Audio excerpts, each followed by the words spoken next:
Hey guys, today we stand at the edge of every conversation you've ever entered, imagining your words as if they were stepping onto a stage.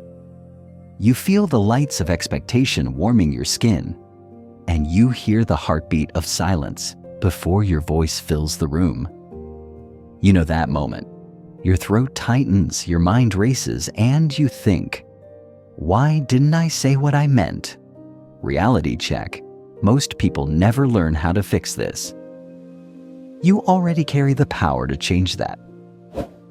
In this opening stretch, you lean in close and promise yourself that speaking smart isn't a talent reserved for a few. It's a skill you can practice, refine, and perfect. It's not about big words or imitating some polished persona.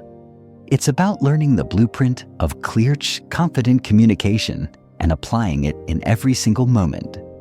You're about to unlock a transformation, a journey from shrinking in silence to commanding presence.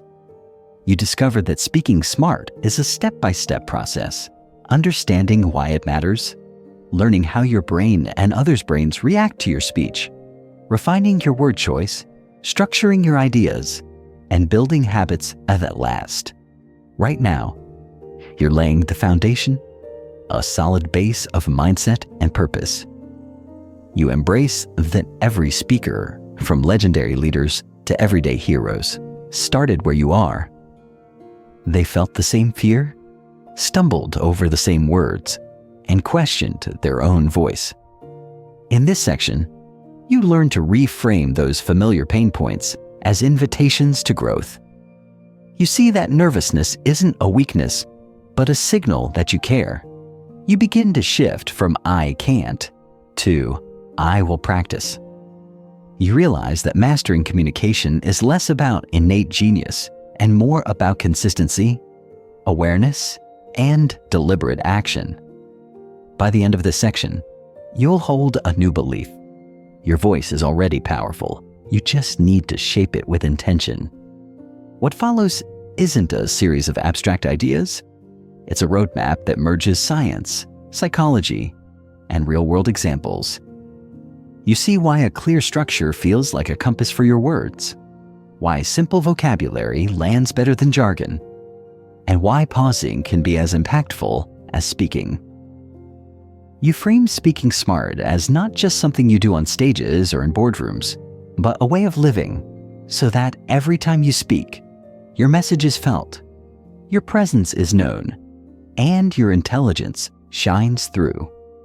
So as we begin this journey, take a breath, feel your heartbeat, and tune in to the promise that your voice can, right now, become the tool that opens doors, builds trust, and transforms relationships. You're about to lay the first bricks of your speaking foundation, steady, intentional, and unshakable. You step into the next moment of your journey, and you realize that every conversation you join is a stage where first impressions are forged before you even finish your opening line. Imagine walking into a room that's filled with professionals, strangers, or potential allies. Your heart races a bit. You smooth your hair or adjust your collar, and you think, this is it. Yet within those first few seconds of speaking, your entire identity crystallizes in the minds of others. Your confidence, your competence, your credibility, all determined by tone, clarity, and word choice. That moment holds immense power, and right now it's time for you to claim it. You already know the sting of walking away from an exchange and asking yourself why your message fell flat. You wonder why someone else could deliver the exact same words and command the room while you fade into the background. The truth is, speaking smart matters more than ever because in our fast-paced world, where 280-character tweets, Instagram reels, and voice notes reign, people make snap judgments in milliseconds. Science confirms this. Researchers at Princeton have shown that within 1/10 of a second of hearing your voice, listeners form perceptions of your intelligence, trustworthiness, and likability. They scan your tone, pacing, and pronunciation to decide if you belong or if your ideas merit attention. When you learn to harness the silent verdict, you stop leaving your fate to chance. You begin to see every interaction as an opportunity to create momentum rather than lose ground. Whether you're sharing a bold proposal in a board meeting or introducing yourself to someone new, your voice patterns act as a signature. A cleared, well-modulated tone makes people pause and lean in. A rushed, mumbled cadence makes them drift away. You understand that influence, trust, and relationship building hinge on these invisible cues. That realization alone can shift your mindset from, "I hope they like me," to, "I intend to be heard." Think about the last time you watched a video of a notable leader. Barack Obama's calm, measured delivery that radiates authority without aggression. Steve Jobs' deliberate pacing, emphasizing each word to build anticipation. Malala Yousafzai's gentle strength that stirs empathy and resolve. Dr. Martin Luther King Jr.'s rhythmic oratory that galvanizes a movement. What do they share? They all knew that speaking smart was their vehicle for change. They understood that getting the words right is only part of the equation. Equally crucial is how those words land, the emotional undercurrents you guide, the trust you establish, the doors you open. You start practicing this in your own life, noticing how colleagues respond when you frame a question with steady conviction rather than apologetic hesitation. You see clients nod when you speak slower, giving each sentence room to resonate rather than racing through a presentation. You observe friends lean forward when you replace vague fillers with precise verbs. I recommend instead of, "I kind of think we should." Each moment reinforces that clarity begets authority, and authority invites opportunities. Now, you confront a simple yet powerful fact. Your voice has become your signature in a crowded world. Social media and digital communication have shrunk attention spans and raised noise levels. People scroll, they swipe, they judge fast. They judge faster when a speaker sounds distracted, uncertain, or unclear. But when you command presence with a calm, confident voice, you shine like a lighthouse in a storm. You gain instant credibility, and your ideas stand out. Remember that time you stumbled through an interview, using too many ums and trailing off at the end of sentences, only to see the other candidate, equally qualified, glide through with crisp, structured responses? You wondered, what made the difference? It wasn't just your qualifications, it was delivery. It was the way words were organized, the pauses that punctuated your points, the tone that conveyed conviction. You realized in that moment that clarity is not a luxury, it's the currency of trust. And as you integrate this awareness, you start experimenting. You practice a 3-point structure for every answer. Setup, core idea, close. You notice that saying, "Here's my view," primes listeners to pay attention. You jot down your main points beforehand, so you speak with purpose, not panic. You consciously slow your pace by a fraction, noticing how it adds weight to each phrase. You refine your vocabulary, swapping utilize for use, commence for start, because simple, precise words ensure your message lands without distraction. You also study micro-expressions in others' reactions. You note when eye contact tightens, eyebrows lift, shoulders relax. Those nonverbal cues reveal your impact. You adjust your approach on the fly, elaborating when you sense confusion, summarizing when you sense impatience. And with each interaction, you build a mental library of what works, a resonant opening line, a powerful pause, a concise summary that wraps your idea in confidence. You learn that every speech is a data point, and every listener's response is a clue for refinement. Beyond professional settings, You apply these principles in everyday life, on a date, in a casual chat with a neighbor, in a family gathering. You realize that smart communication isn't reserved for the stage. It's an attitude you carry into every dialogue. And the dividends are immediate. Deeper connections, smoother collaborations, fewer misunderstandings. People stop tuning you out. They lean in. Doors that once stayed closed start opening with less friction. You recognize that speaking smart begins even before you utter a word.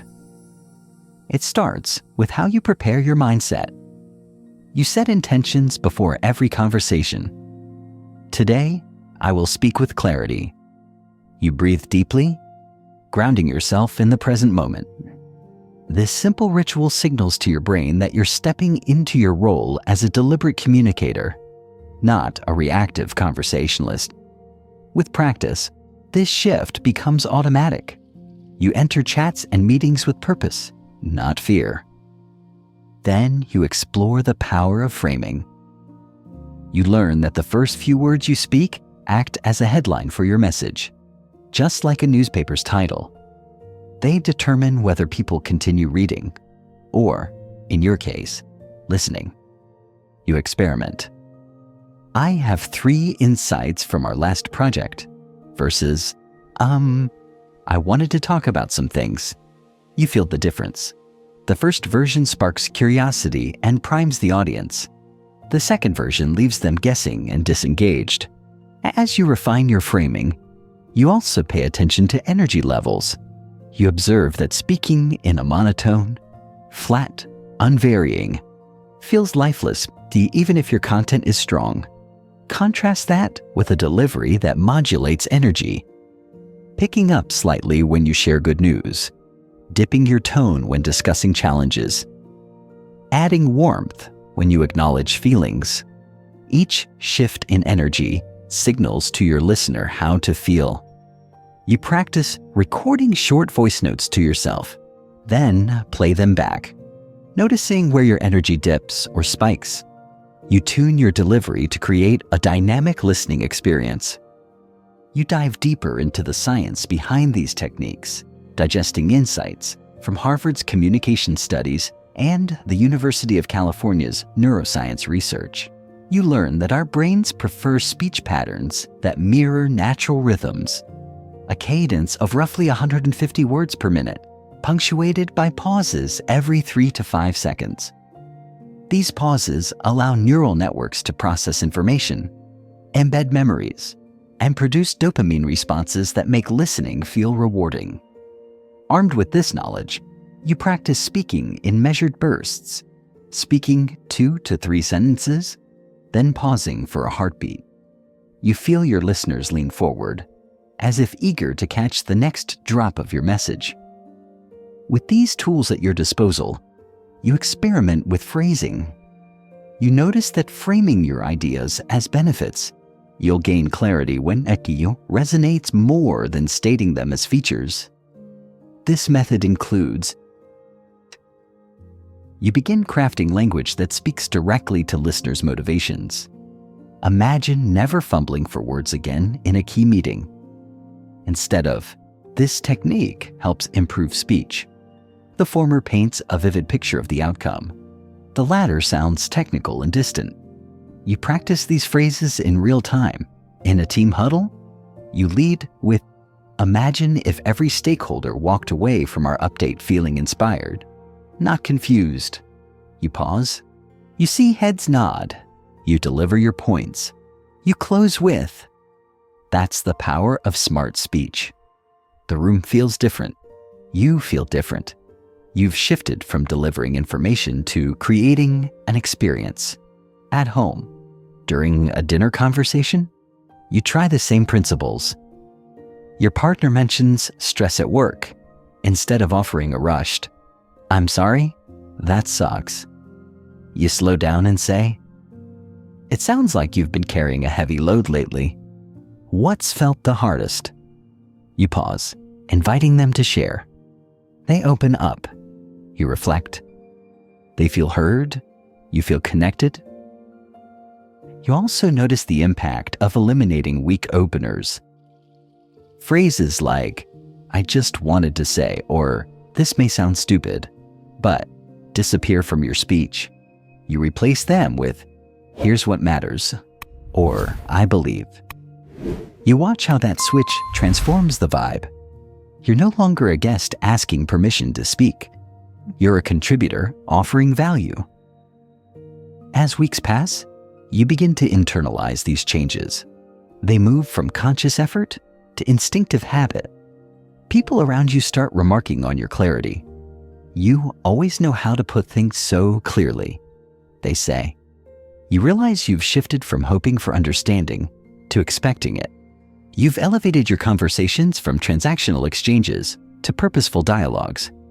By the end of this section, you feel an undeniable shift in how you view communication. You understand that speaking smart matters not only to impress others, but to shape your path, advance your goals, and express your authentic self. It's not about talking over people. It's about guiding conversations toward shared understanding. This mastery unlocks opportunities, roles, projects, relationships that once seemed out of reach. So you pause here, honoring how far you've come in grasping why speaking smart matters more than ever. You feel energized, empowered, and ready to dive into the deeper mechanics of intelligent speech: rhythm, tone, pacing, vocabulary, structure, all the elements that, once mastered, will make your voice your most potent asset.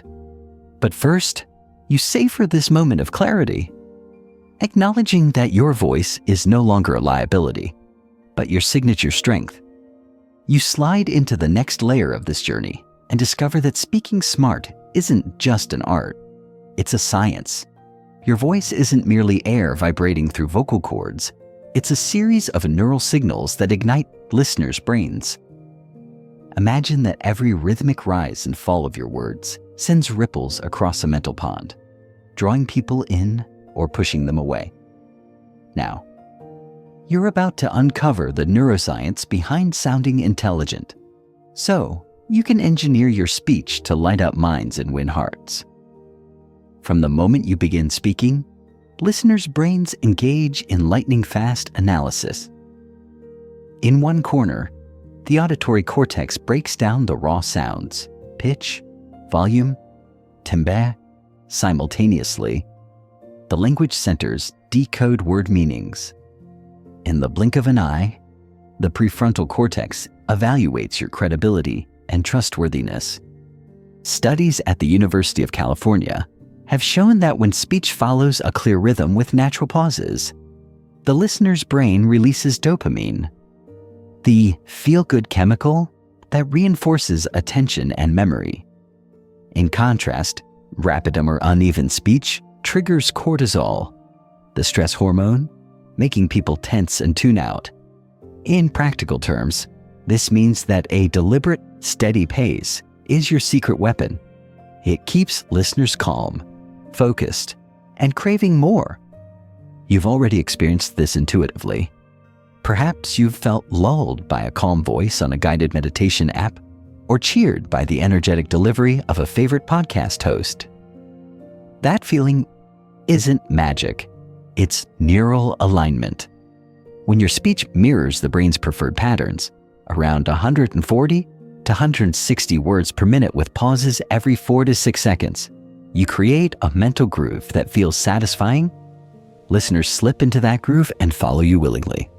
But rhythm is only one piece of the puzzle.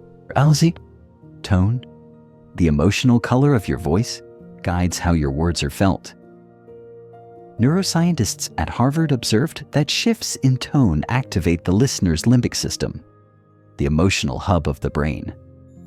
A warmer tone lights the comfort circuits, fostering trust. A firmer tone engages the alertness regions, signaling importance. When you weave these tonal cues into your speech, you steer emotions without saying a word about feelings. You can, for instance, introduce a challenge with a lower serious tone to underscore stakes, then shift to a brighter tone when offering solutions, creating an emotional arc that mirrors your narrative. Imagine you're sharing an idea about a new project timeline. You start with a calm, moderate pitch. We have a deadline that's closer than it seems. You pause, then switch to a slightly warmer tone. But I believe we can meet it by... That tonal shift signals to listeners. Pay attention, solution ahead. You've crafted an auditory roadmap, guiding their emotions and focus. Next comes pacing. Closely tied to rhythm, but distinct. Pacing is how you vary speed to emphasize significance here. According to communication researchers, slowing your pace by just 10% during critical points boosts perceived intelligence by up to 20%. That might mean deliberately stretching out the import and, or pausing before revealing a key statistic. You might say, our customer satisfaction score jumped to 92%. The pause before the number builds anticipation, while the slower delivery of the statistic underscores its weight. Listeners' brains latch onto that moment, prioritizing it in memory. You start experimenting in everyday conversations. In a team meeting, you frame your point. The data shows a 10-point increase in engagement last quarter. You feel the room hang on that pause. In one-on-one chats, you deliberately slow when you make an ask. Would you consider leading this initiative for the next 3 months? Your voice doesn't waver, it just slows, imbuing your request with gravity. People begin to notice. They lean in, nod, and respond thoughtfully. Pauses.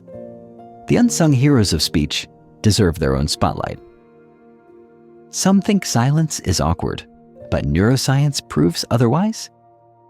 Every pause, especially after a key point, allows the listener's brain time to process and encode information into memory.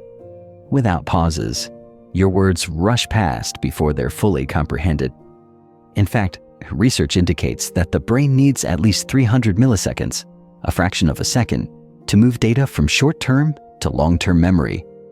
When you pause strategically, you supply that vital window. Over time, you'll find moments where a well-timed pause does more than words ever could. It gives your message weight, like placing a jewel on a pedestal. You practice this in daily life, in video calls. After you state your conclusion, you wait, counting in your mind. 1002. You resist the urge to cut off the silence. At first, you feel anxious. Your mind screams, "Say something." But then you notice the shift. Your colleagues lean forward, eyes focused, ready for the next thought. You've given them the gift of clarity and respect for their processing time. Beyond rhythm, tone, and pacing, another key factor is vocal variety. Monotone is the enemy of engagement. Neural studies demonstrate that variation in pitch, sometimes called prosody, activates multiple brain regions, engaging both analytic and emotional circuits. You avoid sounding like a robot by intentionally varying pitch. Raise it slightly at the end of questions, lower it at the end of statements to convey certainty, and add subtle inflections to highlight important words. You don't need theatrical dramatics, just enough movement to signal shifts in meaning. Practice reading a short paragraph aloud, deliberately marking tonal highs and lows, and record yourself. Listen back and notice where your voice feels flat, then re-record, adding slight pitch changes to energize key phrases. Next, consider volume control. Too loud and you risk overwhelming or intimidating listeners. Too soft and you lose authority. Neuroscientists have discovered that moderate volume, around 60 to 70 decibels, is optimal for neural engagement. You want your voice to register clearly without sounding strained or shouting. Think of volume as another brushstroke on your emotional canvas. You can intensify certain words with a slight increase in volume, then drop back to baseline to draw listeners in. In a small meeting, you might lean in, lower your voice, and draw people closer, a technique known as vocal proximity. In larger forums, you project confidently, ensuring clarity without aggression. As you integrate these elements, you uncover a deeper insight. Your breathing pattern underpins everything. Good vocal delivery starts with breath control. The diaphragm is your power source. When you breathe shallowly, high in your chest, your voice can sound tight and strained. When you breathe deeply into your abdomen, you supply a steady airflow that supports even tone, and clear articulation, and stamina. Voice coaches often teach diaphragmatic breathing to help speakers control their air supply. You practice breathing exercises each morning. Slow inhale for 4 counts, hold for 2, exhale for 6, warming up your voice and calming your nervous system. This practice not only anchors your speech rhythm, but also quiets anxiety. You discover that when your breath is steady, your mind follows, and your delivery feels grounded. You find opportunities to weave in intentional breath pauses. In a long presentation, you might pause mid-sentence to inhale deliberately, giving listeners a moment of suspense. That silent breath becomes a rhetorical device. It signals preparation, control, and confidence internally. It resets your own mindset, reminding you to stay present. Now, you layer in micro-timing, the subtle adjustments that seasoned speakers use unconsciously. Micro-timing involves tiny deviations from exact rhythm, slightly shortening or lengthening syllables to emphasize emotion or sarcasm. Think of a comedian's pause before the punchline, or the way a storyteller stretches a vowel to heighten suspense. You practice micro-timing by identifying one word in a sentence that deserves emphasis. You slow its syllables, then speed back to normal pace for the rest of the phrase. Over time, this skill becomes second nature, adding nuance and mastery to your delivery. You also pay attention to articulation and clarity. Crisp consonants and clear vowel sounds reduce cognitive load on listeners. Research shows that when speech is sloppy, mumbled consonants, slurred vowels, listeners' brains expend extra effort just decoding sounds, leaving fewer resources for deeper comprehension. You commit to enunciating fully, practicing tongue twisters, red leather, yellow leather, and exaggerating consonant sounds during vocal warm-ups. You notice the difference immediately. When you pronounce words sharply, people report that your message feels clearer and more authoritative. Another scientific insight comes from mirror neurons, brain cells that fire both when someone performs an action and when they observe it. When listeners hear expressive speech, complete with natural gestures and facial expressions, they subconsciously mirror that energy, becoming more engaged. Even if you're speaking on audio only, imagining gestures can subtly influence your tone. You practice speaking with a smile, even if no one sees you. The muscles engaged in smiling affect your vocal cords, creating a brighter tone. You keep your posture open and imagine gesturing with your hands.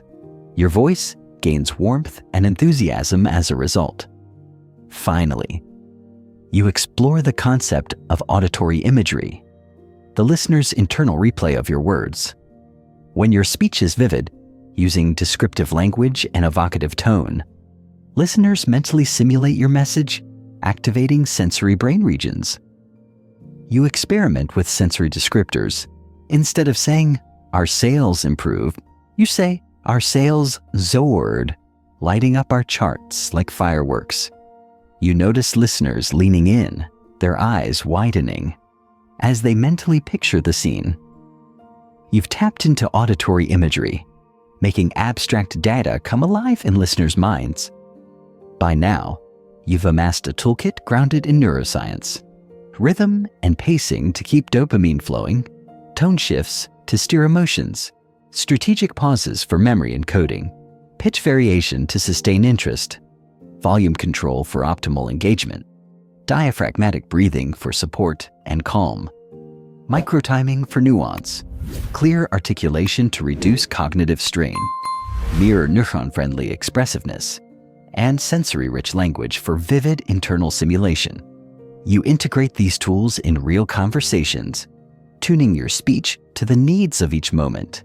You open a project update with a measured pace, richer tone, and a purposeful pause. You interject empathy with warmer inflections when addressing concerns.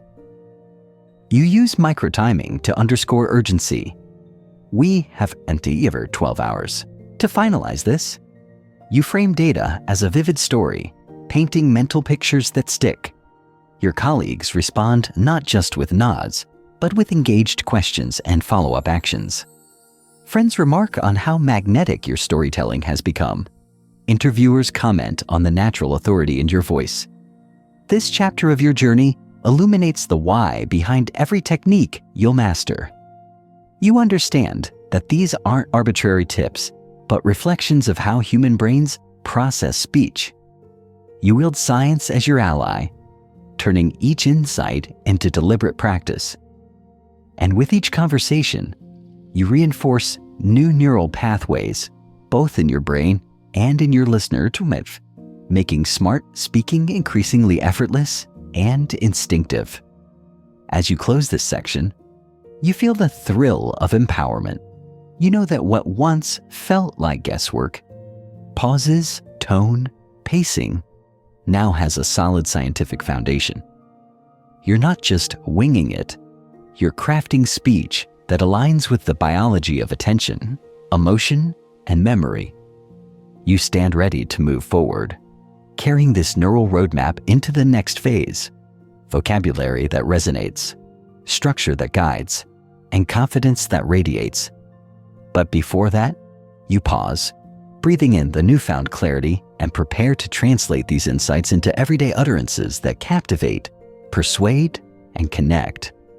You carry the momentum from mastering rhythm and tone into a new realization. True intelligence in speech isn't measured by the complexity of your vocabulary, but by the clarity and impact of your words. You've seen how big words often fall flat when listeners scramble to decode them.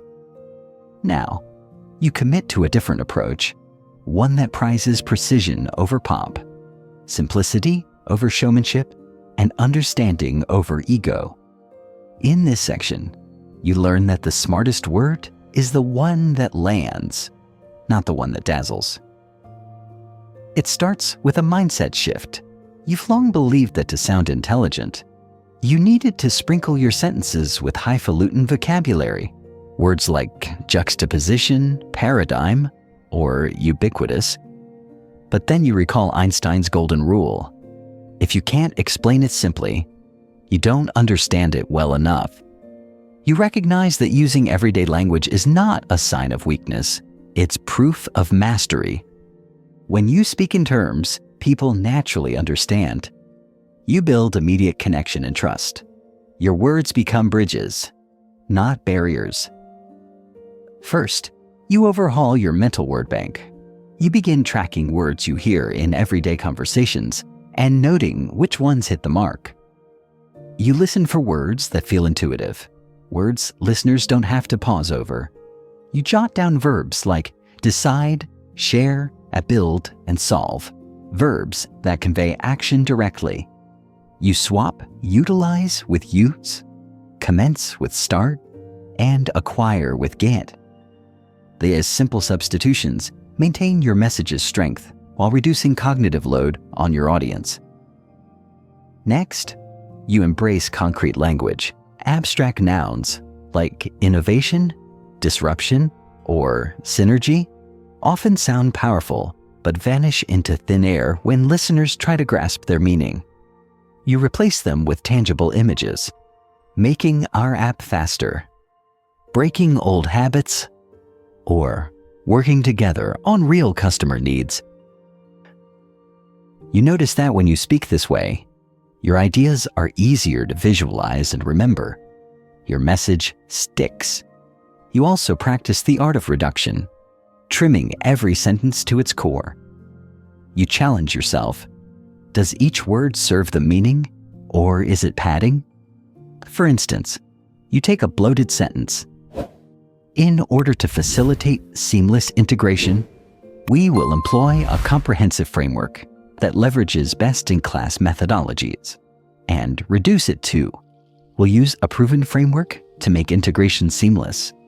You revel in the clarity and feel the power of brevity.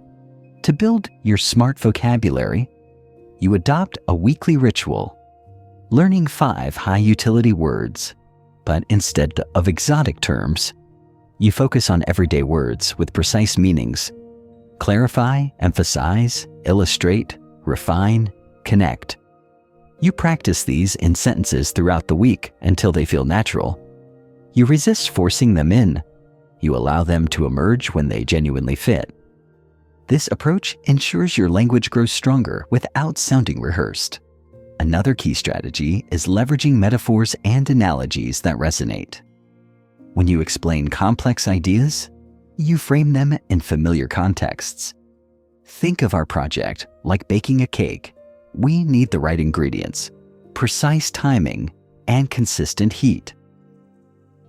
The moment you invoke that mental image, listeners relax.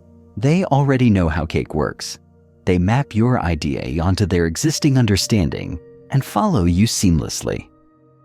You practice crafting metaphors on the fly. In a brainstorming session, you describe the marketing funnel as a garden. We plant seeds with initial ads, nurture leads with engagement, and harvest conversions at the checkout. Heads nod, jotting notes. You've turned abstract marketing talk into a living, breathing image. You reinforce that your words serve clarity. You become conscious of filler words invading your speech. Phrases like, you know, kind of, or sort of, creep in to cover gaps in thought. Each one dilutes your message.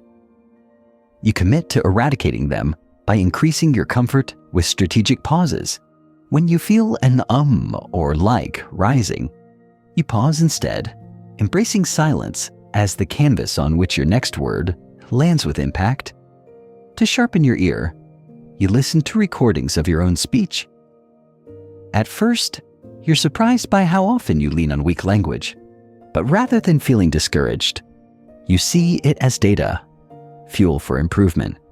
You note instances of overusing actually, literally, or basically, and you script alternative openings. Here's what matters instead of basically, or I believe instead of I actually think. You replay the clips, speaking revised versions until the filler words vanish. You also study skilled communicators. You dissect podcasts, TED Talks, and interviews, hunting for phrases that cut through noise with simplicity. You admire how a guest on a podcast explains blockchain as a digital ledger that everyone can see but no one can erase. Suddenly, the concept clicks. You absorb that lesson. Define complex terms in plain language that taps familiar reference points. In meetings, you test your refining skills in real time. Before speaking, you jot down your core message in 3 words. For example, when summarizing a project, you write boost customer retention. You then wrap your full sentence around those anchor words. Our strategy will boost customer retention by improving follow-up processes. You notice that this technique keeps your speech focused and prevents drifting into tangents. Next, you embrace the power of rhetorical questions to engage listeners. You ask, have you ever felt lost in jargon? And pause. You watch as heads nod. People recognize their own frustration. You've built rapport in a heartbeat and cleared the path for your simple, powerful alternatives.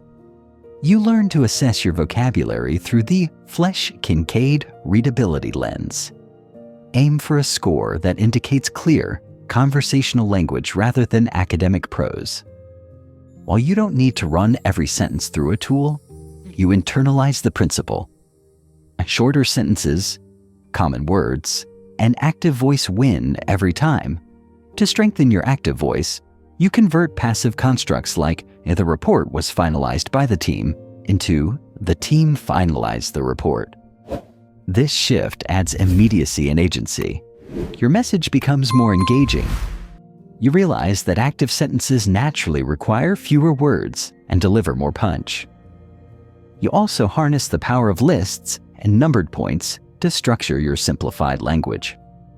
When detailing steps, you say, first, we gather feedback. Second, we test changes. Third, we implement improvements.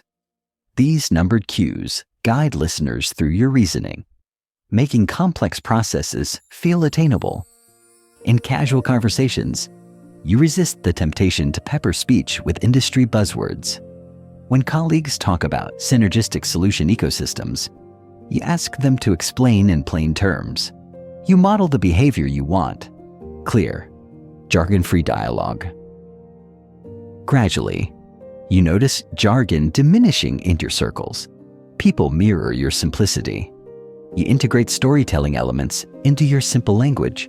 Instead of saying, "Our team experienced significant improvement in productivity," you say, "Last quarter, our team finished tasks 2 days early and celebrated with a pizza party."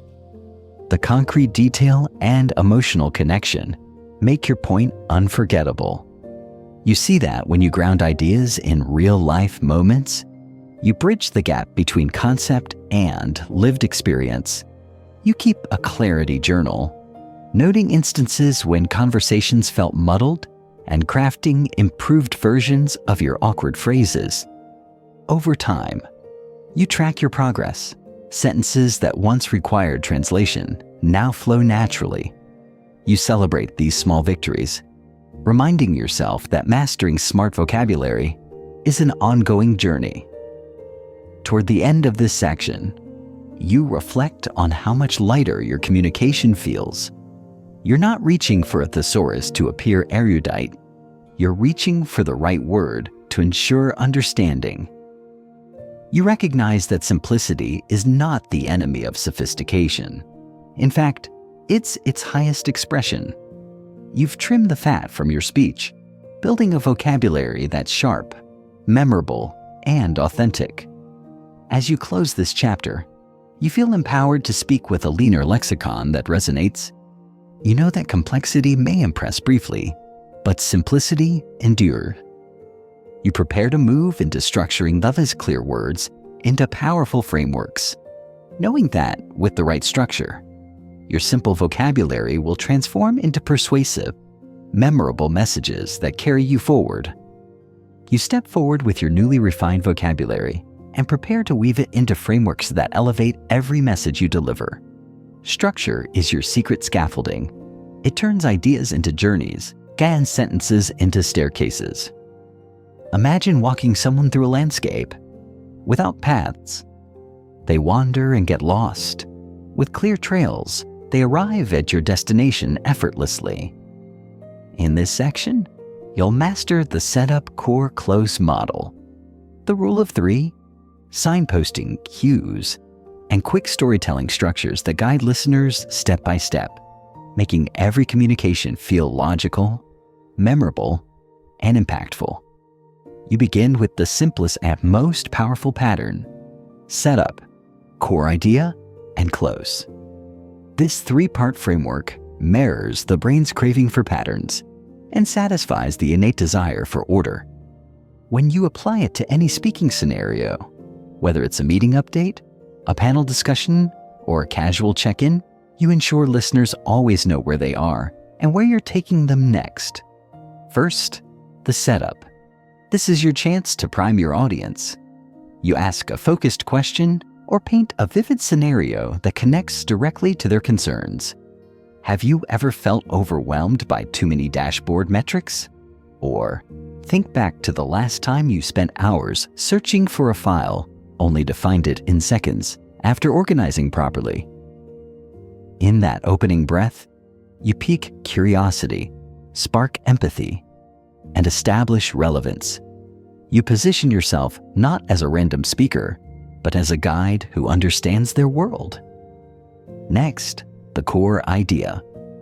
This is the heart of your message, the central insight you want people to carry forward. You state it clearly and concisely. Today, I'll show you how a 3-step folder system can cut your search time in half. Nari, you back it up with 2 to 3 supporting points, data, examples, visuals, each reinforcing the core idea from a different angle. For instance, here 1, clarity of categories. By labeling folders by project, date, and status, you reduce decision fatigue. Panarin 2, consistent naming conventions. Using a template for file names prevents confusions and lost documents. Teruri, automated archiving. Setting monthly rules to archive completed work keeps your workspace uncluttered. These subpoints flow logically, each building on the previous, creating a staircase of understanding. You deliver them deliberately, pausing briefly between each to let the significance sink in. Finally, the close. You wrap up by summarizing the core idea and offering an actionable takeaway. So, to recap, use clear categories, consistent names, and automated archiving, and watch your productivity soar. Start today and know that every minute saved is time reclaimed for creativity. This closing ties everything back to the setup, completes the arc, and leaves listeners with a clear next step. You practice this model in diverse contexts. During a project update, you begin. Last quarter, our support tickets doubled during peak season. Then state your core. Implementing a tiered triage system will resolve common issues 30% faster. And close with, let's pilot this next week to deliver quicker, more satisfying responses to our customers. The structure makes your proposal feel inevitable, a natural response to the problem you set up. Beyond the 3-part model, you learn the rule of 3, a time-tested rhetorical device that leverages the brain's love for trios. 3 is the smallest number that creates a pattern and delivers fullness. Stop, look, and listen. Blood, sweat, and tears? Faith, hope, and charity here. When you package your points in 3s, you tap into this inherent preference, making your message stick. You integrate the rule of 3 by breaking down complex arguments into 3 pillars. There are 3 reasons we should invest in cloud migration: cost savings, scalability, and security. Our product solves 3 core pain points: slow performance, outdated interface, and limited mobile support. To master this skill, remember these 3 habits: practice daily, seek feedback, and iterate quickly. Delivering these lists with measured pacing and brief pauses around each item transforms a laundry list into a compelling narrative. You record yourself rehearsing these trios, ensuring each element carries equal weight and connects back to your central thesis. Next, you incorporate signposting, verbal cues that orient listeners and signal transitions. Let me explain why that matters. Here's what you need to know. Now, let's move to the next point. And to summarize, these small phrases manage expectations and reduce cognitive load by telling your audience what's coming and what just happened. Instead of diving straight into dense content, you guide them. First, second, third, and finally. This roadmap approach feels respectful. It acknowledges listeners' need to track your flow and engages their anticipation. You practice signposting by mapping out your talk in bullet form before speaking. For a 5-minute presentation, you write, first, the challenge we face. Second, the 3 strategies. Lastly, the expected impact. Each bullet aligns with a signpost phrase, so your speech flows seamlessly. First, Let's tackle a challenge we face. Customer churn has risen by 15%. Then, second, I'll share 3 strategies to reverse this trend, and etc. The result? Listeners never feel lost. They know exactly where you are and what's next. To deepen your structural mastery, you integrate brief storytelling hooks within your framework. Rather than launching immediately into data, you begin with a 1-sentence anecdote that sets the scene. Last year, a teammate missed a crucial deadline because he buried essential files in a chaotic folder system. This story ties into your setup. Chaos leads to mistakes and creates emotional buy-in. After the anecdote, you pivot back to structure. That's why I developed a simple 3-step method. Embedding stories at strategic points sustains engagement and humanizes data. Another structure you adopt is problem, agitate, solve. Present the pain point, amplify its consequences, then deliver the solution. For example, Hymn 1. Problem. Our support tickets are flooding in, with response times slipping. 2. Agitate. Every delayed reply erodes customer trust and costs us repeat business. 3. Solve. By implementing a tiered triage system, we'll address common issues faster and restore confidence. This mini framework works brilliantly for proposals and pitches, as it leverages urgency to create motivation before offering relief. You also practice contrast structures, juxtaposing the before and after scenarios to highlight transformation. Before we adopted this triage system, our average response time was 4 hours. After, it's under 1 hour. Together with your 3-part format, contrast statements create memorable benchmarks and underscore the value of your ideas. Throughout your practice, you balance flexibility with fidelity to structure. You don't recite rigid scripts. You internalize patterns and adapt them fluidly. You run tabletop exercises with a colleague, speaking off the cuff, but guided by your structural outline. Set up, 3 subpoints. Close. You receive feedback on whether your transitions feel smooth and whether listeners could follow your flow without notes. You carry these frameworks into impromptu moments. 2. When asked for a quick update on a call, you think setup, a quick context sentence, core, 2 bullet points punctuated by signposts. Close, a brief recap. Instead of fumbling, you deliver a crisp mini presentation that feels planned. To embed structure as a habit, you create a structure cheat sheet, a 1-page template listing templates like 3-phrase intros, first, second, third signposts, problem, agitate, solve prompts, and brief storytelling openers. You tape this sheet to your monitor and glance at it before every comment in meetings until the patterns become second nature. By the end of this section, you're not just choosing better words, you're organizing them in architectures that amplify clarity and persuasion. Structure has transformed your speech from freeform to purposeful. Each time you speak, listeners know exactly where they are, why it matters, and what to do next. You feel the power of your voice harnessed by frameworks that resonate with how humans think and remember.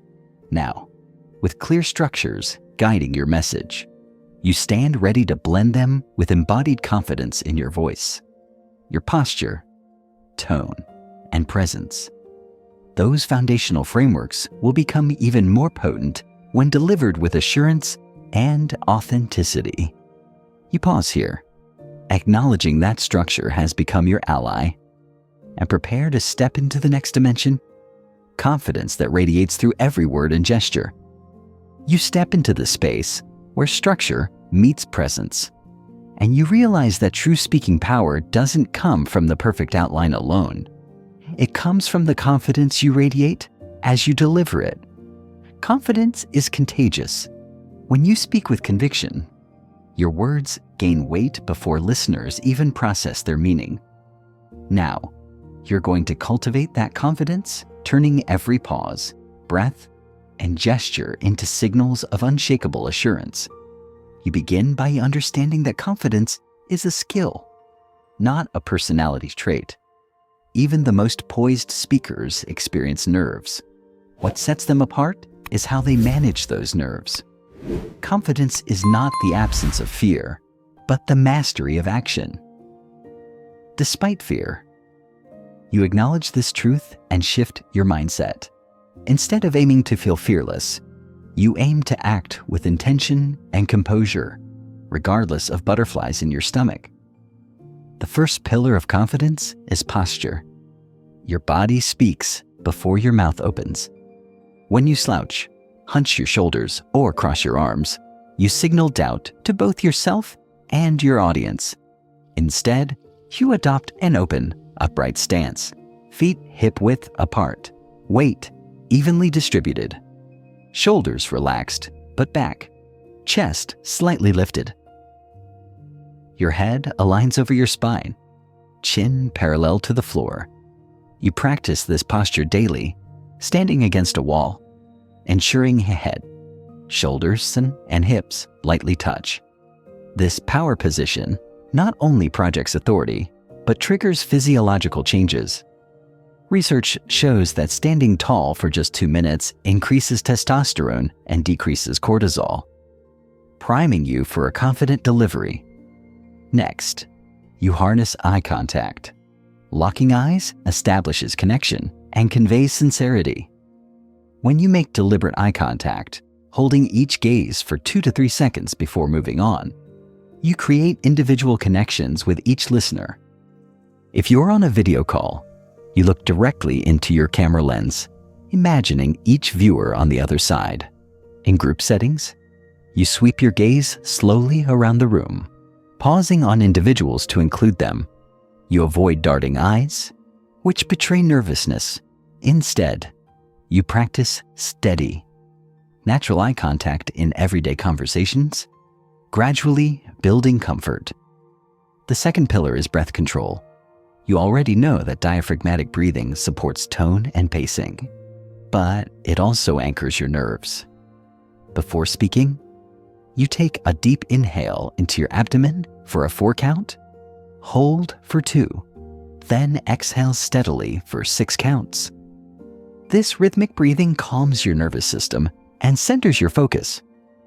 You practice this ritual before every meeting, presentation, or difficult conversation.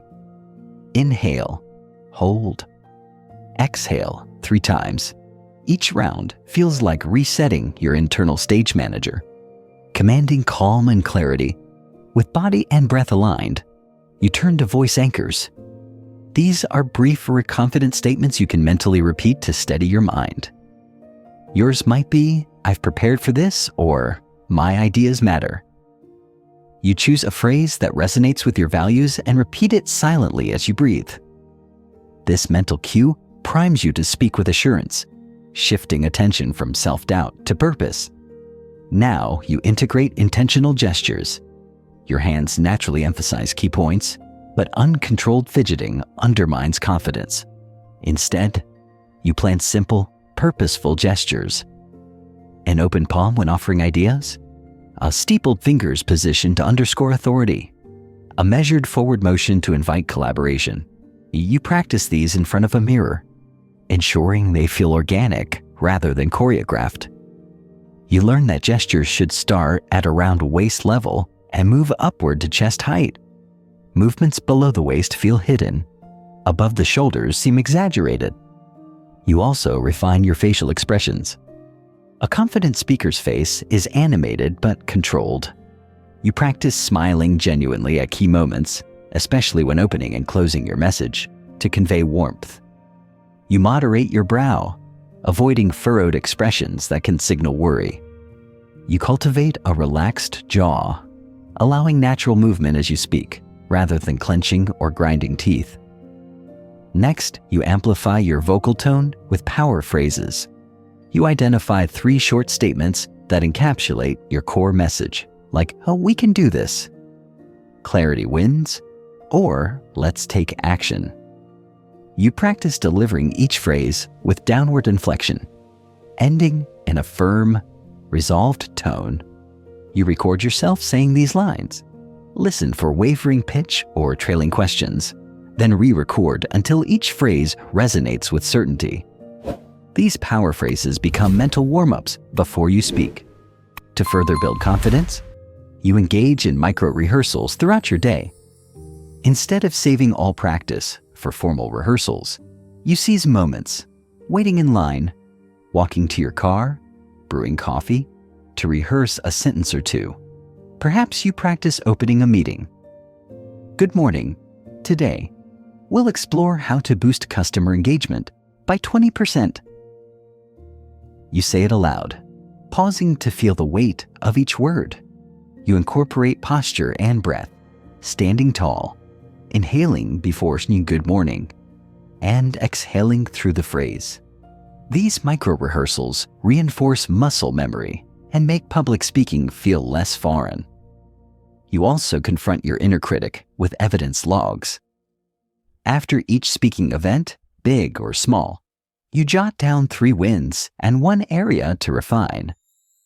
Wins might include maintained eye contact during Q&L, used 3-point structure seamlessly, or paused effectively before key statistic. This practice shifts your focus from perceived failures to tangible progress. You reinforce your success narrative and tackle improvement areas with specific actions rather than vague regrets. Another key strategy is visualization. Before any high-stakes moment, you close your eyes and vividly picture yourself speaking with calm authority. You imagine the room, the faces, the energy, and you see yourself moving through your opening remarks with poise, steady breath, open posture, clear tone. You visualize positive reactions, nods, engaged expressions, thoughtful questions. Neuroscience shows that mental rehearsal activates the same neural pathways as real action, priming your brain and body for confident performance. You pair visualization with implementation intentions, if-then plans that automate responses. For example, if I feel nervous breathing shallowly, then I will take 3 deep belly breaths. Or, if my voice wavers, then I will pause, breathe, and continue. You write these intentions down and review them before each speaking opportunity. When you face the trigger, your brain swiftly executes the plan, reducing reactive anxiety. Now you tackle filler words again, but from a confidence angle. You understand that fillers often creep in when you doubt yourself mid-sentence. Rather than simply eliminating ahs, you address the root cause, uncertainty. When you feel the urge to fill silence, you return to your power phrase, silently anchored in your core, and pause. Those intentional breath-in pauses become signs of thoughtfulness, not hesitation. You practice this in low-stakes environments first. In a casual group chat or social gathering, you consciously replace a filler with a pause. You notice the space feels less awkward, and people actually appreciate the rhythm. You receive positive feedback. You speak so clearly, you really think before you talk. Each compliment bolsters your emerging confidence, encouraging you to apply this in more formal contexts. To reinforce these skills, you seek real-time feedback from trusted allies. You ask a colleague to observe your presentations and note instances of strong presence in areas where you drift. You role-play difficult conversations with a friend acting as a skeptical client. Afterward, you debrief. Where did I seem most confident? Where could I anchor more? These targeted critiques sharpen your self-awareness and accelerate growth. You also leverage mirror neurons by practicing in front of a video camera that shows your own face on screen. You speak to your reflection as though addressing an audience. This dual awareness, monitoring your expression while delivering content, helps you calibrate tone, posture, and gestures simultaneously. You notice when your shoulders tense or when your tone brightens too much, and you adjust. Next, You explore the power of small wins through progressive challenges. You set a ladder of speaking milestones. First, ask one question confidently in a team meeting. Second, volunteer a 2-minute update. Third, lead a 5-minute discussion. Fourth, present a 10-minute proposal. Each rung builds your confidence muscle, creating momentum as you ascend. You celebrate every achievement. A private fist pump, a quick journal entry, a message to a supportive friend to solidify your confidence. You cultivate a pre-speech ritual that engages mind and body. Yours includes 3 steps. Enter 1, center, 2, abdominal breaths. 2, anchor, repeat your power phrase. 3, align, strike your power posture for 10 seconds. You do this behind the scenes, seconds before stepping up or hitting join meeting. This ritual becomes your signal to shift into confident speaker mode. Finally, you internalize self-compassion as a confidence booster. You acknowledge that mistakes are part of growth. When you stumble over a word or lose your place, you pause, take a breath, and smoothly continue, never apologizing or over-explaining. You treat yourself as you would a friend learning a new skill. This kindness reduces performance anxiety and paradoxically increases resilience and confidence. By now, you've woven confidence into every layer of your speaking. Your posture, eye contact, breath, gestures, voice, mindset, and rituals. You no longer see nerves as enemies, but as signals to engage your toolkit. You stand ready. Every time you open your mouth, to project calm authority and connect authentically. And as this section closes, you feel a deep sense of empowerment. You recognize that confidence isn't a momentary flash. It's a habit you cultivate through intentional practice, feedback, and self-awareness. You carry forward the knowledge that when structure, vocabulary, and neuroscience converge with embodied confidence, your communication becomes truly magnetic. You pause here, shoulders back, breath steady, eyes forward, prepared to move into the next dimension of listening as your secret weapon. You carry the fuel of confidence into a new revelation. The smartest speakers aren't always the ones doing all the talking. They're the ones listening best. True communication is a dance, and listening is your lead step. When you listen deeply, you gather the insights that transform your responses from generic to spot on. Your messages from surface level to soul touching. In this section, you'll master the art of active listening, how to be fully present, how to reflect meaning, and how to ask the questions that unlock trust and relevance. Begin by recognizing listening as an active practice, not a passive state. Too often, you find yourself waiting for your turn to speak, formulating your next sentence while the other person is still talking. This mental multitasking steals your attention and signals to your listener that you're only half there. You decide now to break that habit. You commit to truly hearing every word, every emotion, and every hesitation. You lean in, literally and metaphorically. The first step is presence. You eliminate distractions, phone face down, computer closed or minimized, pen poised but mind uncluttered. You adopt an open posture, arms relaxed at your sides or gently resting on the table, shoulders squared toward the speaker, and feet firmly grounded. You maintain steady eye contact, soft enough to feel natural, firm enough to convey engagement.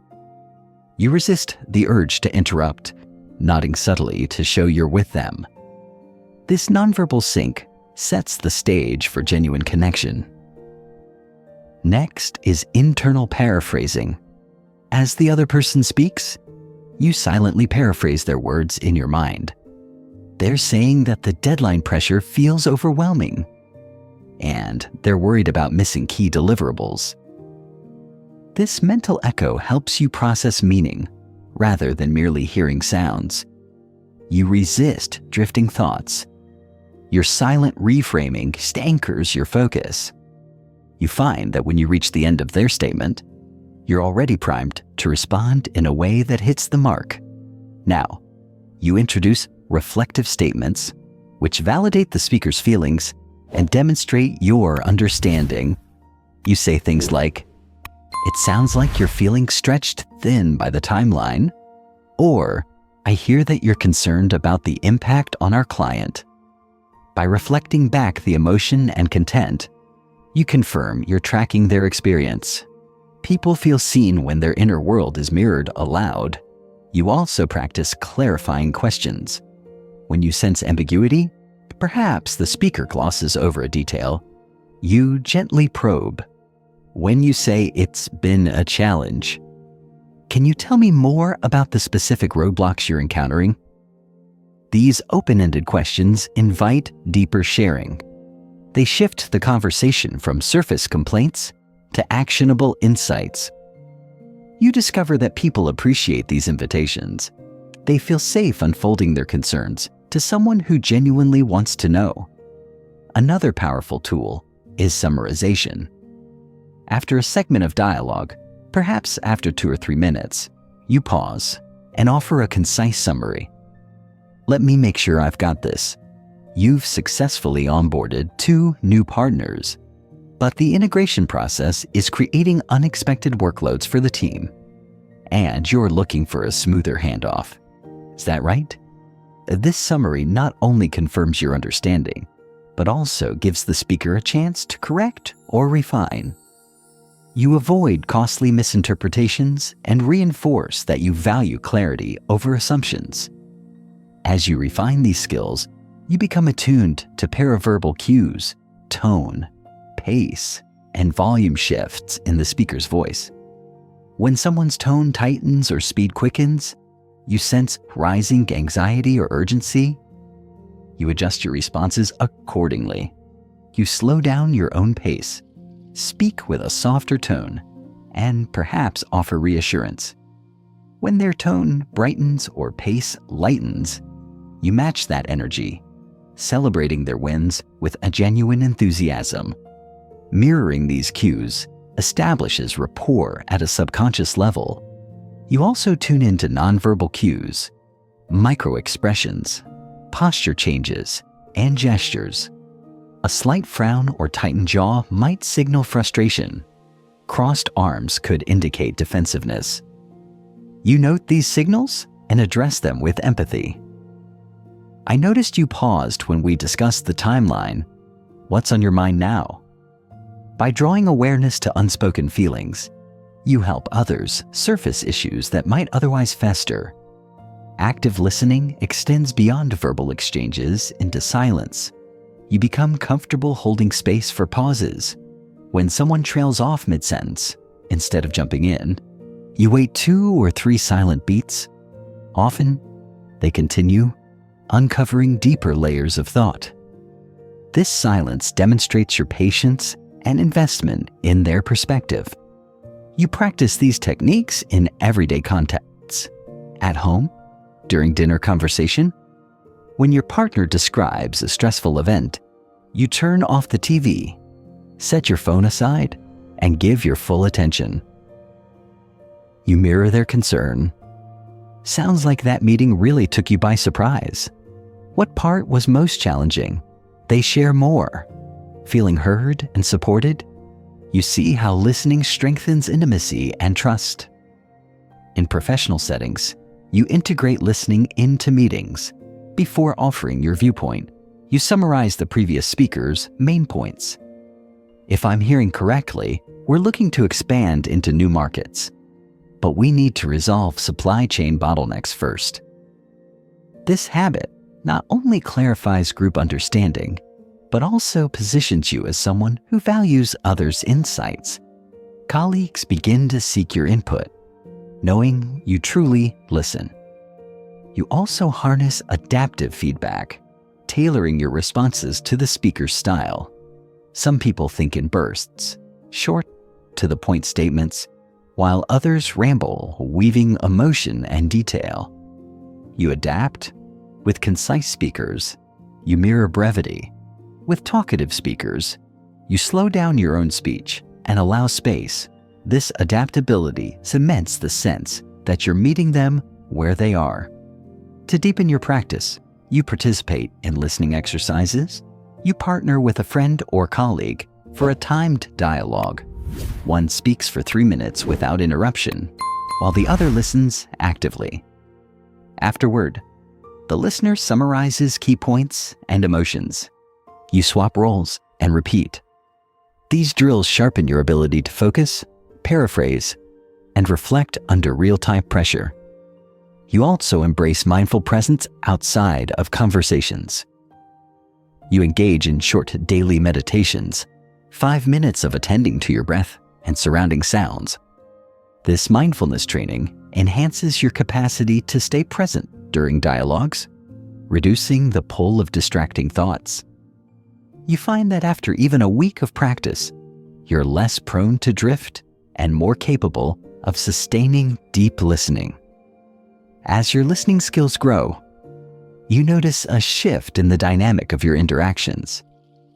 People open up more readily around you. They trust your capacity to hold their complexity without judgment. When you ask, "What else matters here?" or "How would you like us to move forward?" you generate collaborative problem solving rather than defensive posturing. Conversations become springboards for insight, not battlegrounds for winning points. This deep listening also transforms your questioning techniques. You learn to ask probing follow-ups. "Why do you think that happened?" or "How did that make you feel?" These questions guide the speaker to self-discovery and solutions. You practice asking one probing question for every 2 statements you make. This 2.1 listening to speaking ratio ensures that the conversation remains listener-centered. You also integrate solution-focused listening. When someone describes a problem, you first empathize, then redirect towards strengths and possibilities. It sounds like the project hit a snag, yet you've overcome similar hurdles before. What approaches worked in the past that we could adapt here? This technique reframes issues into opportunities, empowering others to tap into their own expertise. At work, you lead by example. In team meetings, you assign a listening champion role, rotating responsibility where one person practices active listening and summarizes others' points before discussion proceeds. This practice cultivates collective listening skills and elevates the level of discourse. You also leverage digital communication. In emails or chat, you mirror active listening by summarizing the sender's key concerns and responding to each point. You write, "Thanks for raising these issues. Let me reflect to ensure I understand. You're concerned about X, Y, and Z. Here's how I propose we address each." This approach preempts miscommunication and streamlines collaboration. Over time, you observe that your active listening yields unexpected benefits. You gain richer insights into stakeholders' hidden needs, positioning you to craft more resonant messages. You uncover unspoken objections before they surface as conflict. You build rapport quickly, making negotiations smoother and accelerating decision-making processes. But perhaps the most profound change is in how you feel. Listening deeply transforms you into a learner. You approach every conversation with curiosity rather than defensiveness. You discover fresh perspectives that challenge your assumptions. You feel energized by the richness of human experience rather than drained by small talk. As this section draws to a close, you recognize that listening is not a passive task to be endured, but a superpower to be wielded. It's the foundation upon which all-powerful communication stands. When you listen with full presence, reflective empathy, and strategic questioning, you unlock the door to authentic connection and relevance. You harness the insights that make your responses precise, your proposals impactful, and your relationships strong, with active listening now woven into your communication DNA. You stand ready to eliminate the final barriers in your speech, those slippery filler words and weak openers that undermine your authority.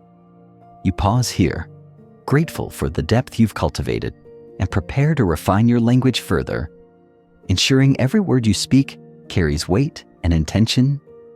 You arrive at a critical juncture in your journey, recognizing that sometimes the most powerful enhancement to your speech comes not from adding new techniques, but from removing the habits that undermine your impact. Every be, oh, like, and chips away at authority. Every hedge, I think, maybe, just signals uncertainty. In this section, you'll learn to identify and eliminate filler words and weak language, replacing them with intentional pauses and power phrases that amplify your clarity, confidence, and credibility. You begin by understanding the nature of filler words, these verbal placeholders. Like, so, and similar utterances naturally emerge when your brain races ahead of your mouth, scrambling for the next thought. They are a sign your mind is catching up. And while everyone uses them occasionally, habitual fillers clutter your message and distract listeners. Imagine trying to savor a fine wine, only to have it diluted drop by drop. Filler words dilute the potency of your ideas. Your first step is awareness. You record a short, 1-minute description of any topic, a recent project, a book you enjoyed, your morning routine. You play it back and tally every filler word you use. You're surprised to find more than you expected, rather than feeling discouraged. You see this as data, specific targets for improvement. Awareness sets the stage for change. Next, you adopt the pause as your primary tool. A pause is not emptiness. It's the canvas on which your next word lands with weight. When you feel the urge to utter a filler, you pause instead. That split second of silence feels unfamiliar at first. You might sense your heartbeat faster, the urge to fill space rising, but you hold firm. You count a silent 1 at 2 in your mind before continuing. Listeners don't mind brief silence. In fact, they appreciate it. Pauses signal thoughtfulness, respect for the audience's processing time, and confidence that you don't need to fill every gap.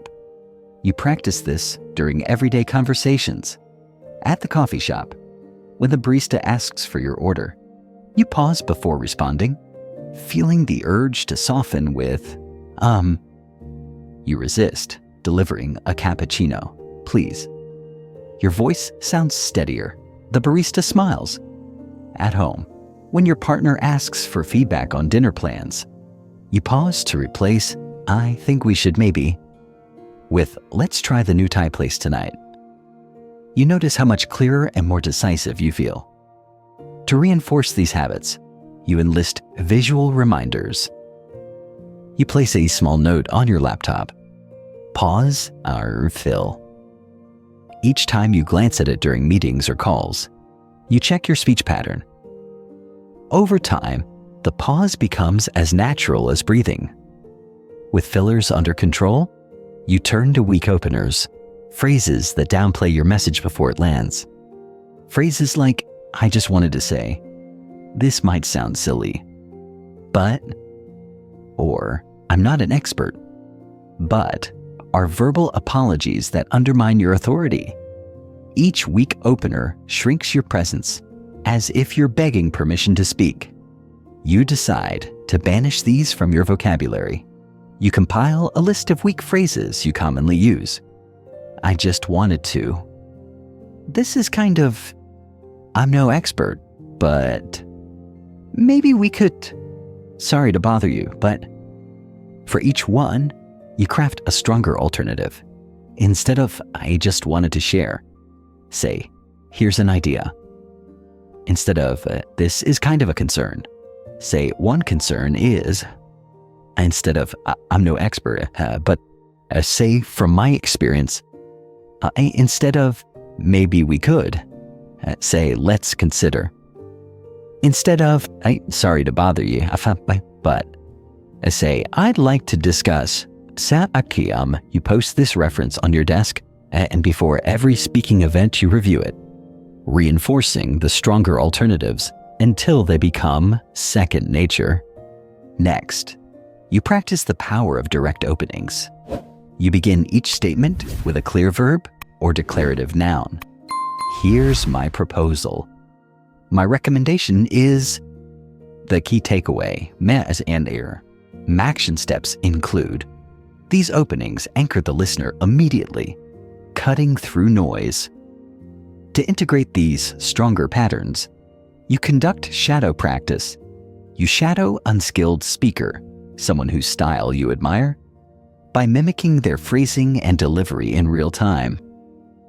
You play back a short segment of a podcast or interview and repeat each sentence out loud, matching their pauses and energy, but swapping in your own content when they say, "So, I think what we need to do is."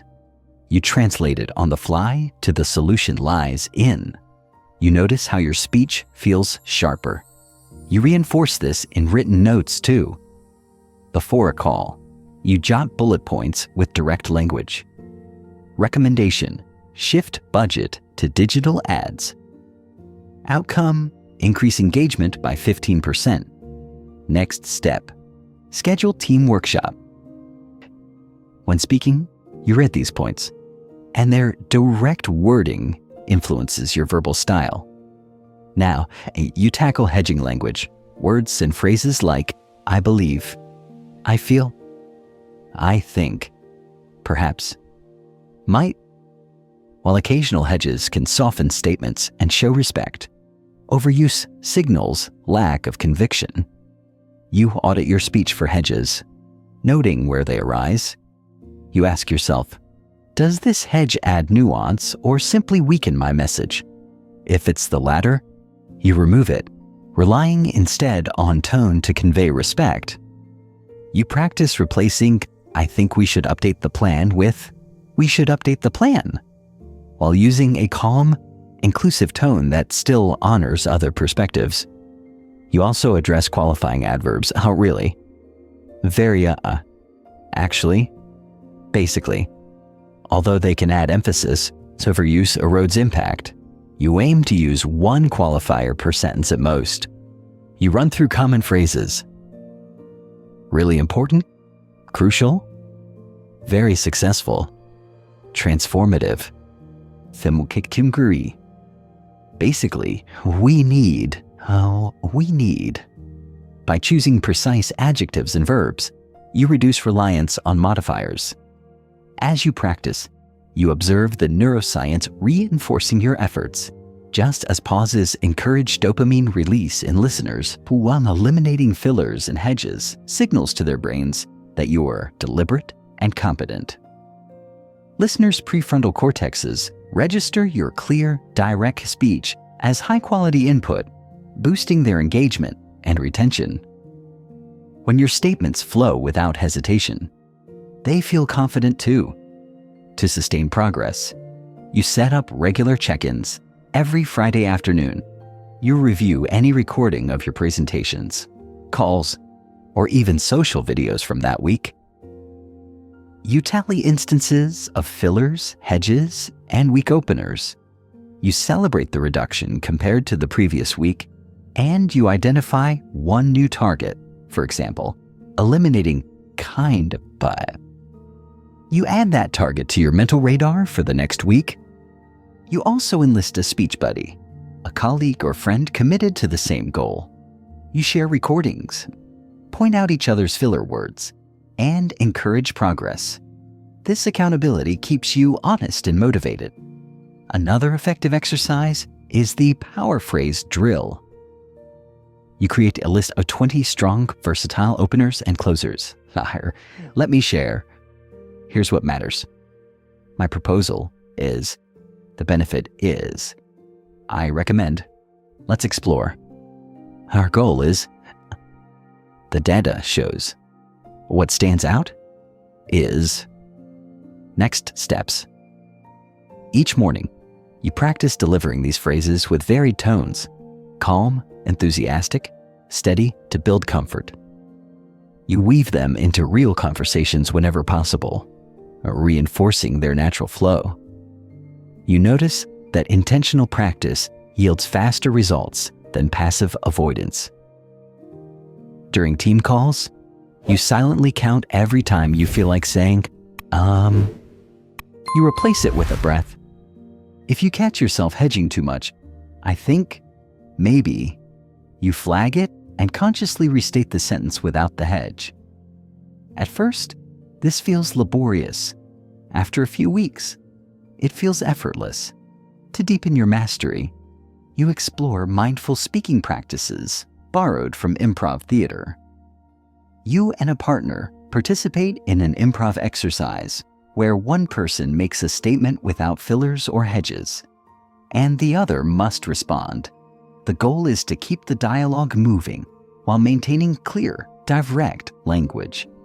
These sessions sharpen your ability to think and speak in the moment without defaulting to filler.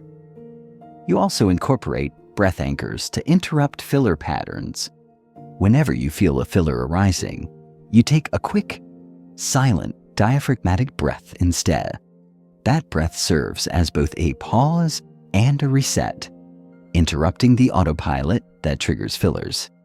Over time, the breath reflex becomes automatic. As these practices take root, you observe tangible shifts. Colleagues comment, "Your updates feel so crisp now." And clients say, "Your points land right away." You feel more confident too, without the crutch of fillers or hedges. You stand by your words more firmly. You apply these skills beyond spoken words. In emails and chats, you eliminate qualifiers and filler phrases. Writing, instead of, "I just wanted to see if you could maybe review this report," say, "Please review this report by Friday." By aligning your written and spoken styles, you reinforce consistency and credibility across all channels. As this section draws to a close, you take stock of your transformation. You've replaced clutter with precision and hesitation with intentionality. Your pauses now punctuate your power. Your power phrases anchor your authority. You've turned silence into a strategic asset and banished language that weakens your presence. You stand ready to integrate this refined language into your authentic voice, with fillers gone and weak openers replaced. Your messages now soar on the scaffolding of structure and the undercurrent of confidence you've built. You pause here, savoring the clarity you've achieved, and prepare to step into the next dimension, speaking with your unfiltered authenticity, letting your true self shine through every word. You arrive at a pivotal moment in your communication journey, realizing that all the techniques you've practiced, neuroscience, structure, confidence, listening, language precision, must converge with your authentic self to have real impact. Authenticity isn't a decorative layer you add at the end. It's the foundation that gives every word you speak its unique power. When you speak from your true experiences, values, and emotions, you create a resonance that no amount of clever phrasing or polished delivery can replicate. In this section, you embrace vulnerability, align your message with your core beliefs, and learn to let your genuine voice shine through every sentence. Authenticity begins with self-awareness. You take time to reflect on your own story. What shaped your perspectives?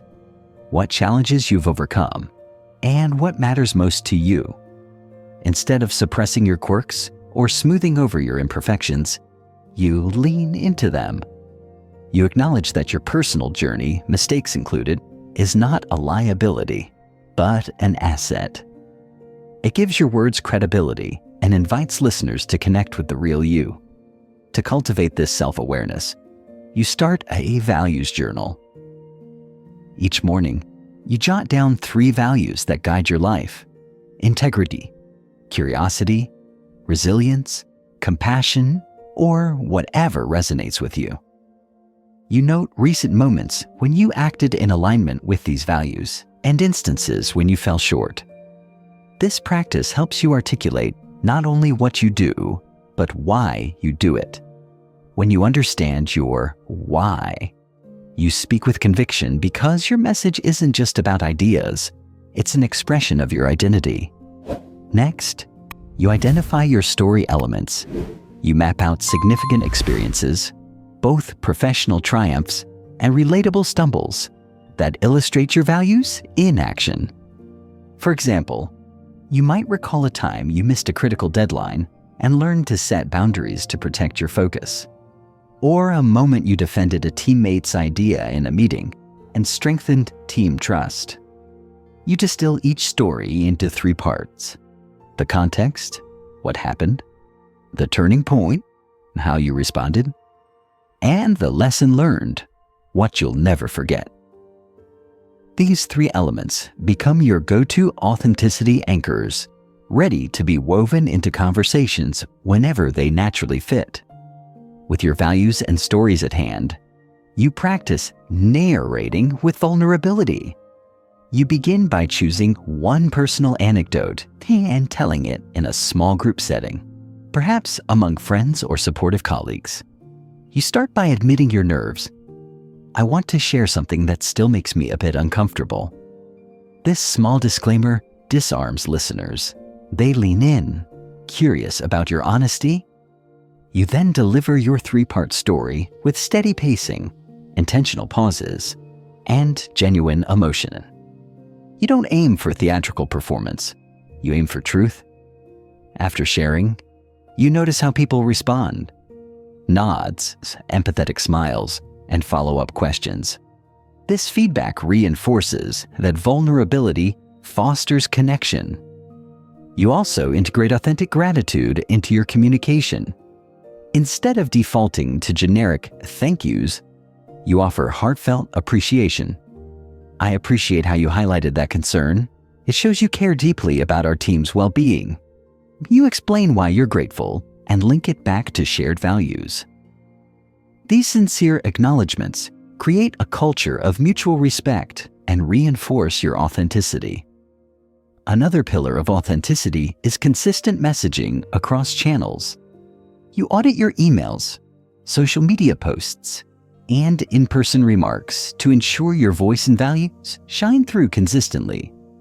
If you describe yourself as collaborative and open-minded in meetings, your written communication reflects that in tone and word choice. Inviting feedback, asking open-ended questions, and acknowledging contributors. This alignment eliminates cognitive dissonance for others. They see a coherent person behind the words, not a fragmented performer. You strengthen authenticity by practicing live corrections when you miss the mark. In a team discussion, if you notice you're slipping into jargon or sounding overly defensive, you pause and self-correct. Let me rephrase that. I realize I used too much technical language, and what I mean is, this demonstration of humility and self-awareness deepens trust. It signals that you value clarity and genuine connection over ego. To maintain authenticity's momentum, you commit to weekly authenticity check-ins. You review recordings of your presentations or listen to clips of your comments in meetings. You assess whether your tone, stories, and energy feel true to you. You rate each communication on a simple scale. Lamen felt forced to 5 felt fully authentic. For any segment that scores below 4, you analyze why. Was the delivery too rehearsed? Did you shy away from your real opinion? Did you mask nervousness instead of acknowledging it? You then set a mini goal, perhaps practicing one story with more emotion or consciously sharing your stance instead of hiding behind neutrality. You also foster authenticity through curiosity-driven questions. Instead of relying solely on prepared content, you invite listeners to share their perspectives. I've shared my experience. What has your journey been like with this challenge? This approach shifts the focus from you as a speaker to a collaborative dialogue, demonstrating that you value others' voices. It also gives you real-time input, making the conversation richer and more genuine. An important dimension of authentic communication is embracing imperfection. You accept that you'll sometimes stumble over words or forget your next point. Instead of covering it up with fillers or hedges, you use self-aware remarks. "Excuse me, I got ahead of myself. Let me slow down." You treat these moments as humanizing details rather than failures. You resist the urge to apologize extensively. A brief acknowledgement and continuation feels more authentic and keeps the pace steady. You deepen authenticity by practicing aligned body language. Your gestures, facial expressions, and posture match your inner emotional state. If you share excitement, your eyes light up and your hands move with energy. If you discuss a serious setback, your tone softens and your posture relaxes. You avoid frozen or overly controlled gestures that create a disconnect between your inner and outer states. This harmony between mind and body builds credibility at a subconscious level. To cement authenticity, you create real talk moments in your professional life. In a team meeting, you designate time for unfiltered check-ins. Each person shares one success and one struggle from the week. You model this by openly describing a challenge you faced and the emotion it stirred: frustration, uncertainty, or pride. These candid exchanges break down barriers and remind everyone that vulnerability is a strength. Over time, these moments become a trusted ritual that humanizes your workplace culture. In client or stakeholder presentations, you weave authenticity into your openings. Instead of launching into data slides, you start with, "Before we dive into numbers, I want to acknowledge the hard work your team has put into this project. I've seen the long hours and creative problem solving firsthand." By naming real efforts and emotions, you establish empathy and set a collaborative tone. You then transition into structured content, enriched by the trust you've built. You also leverage authentic expressions of passion. When you genuinely care about a topic, let that excitement shine through. Your voice may rise in energy, your pacing quickens, and your vocabulary becomes richer with visceral descriptors. You don't stifle this enthusiasm. You channel it through structured frameworks and controlled tone shifts. Passion, when guided by structure, becomes a powerful tool that inspires others.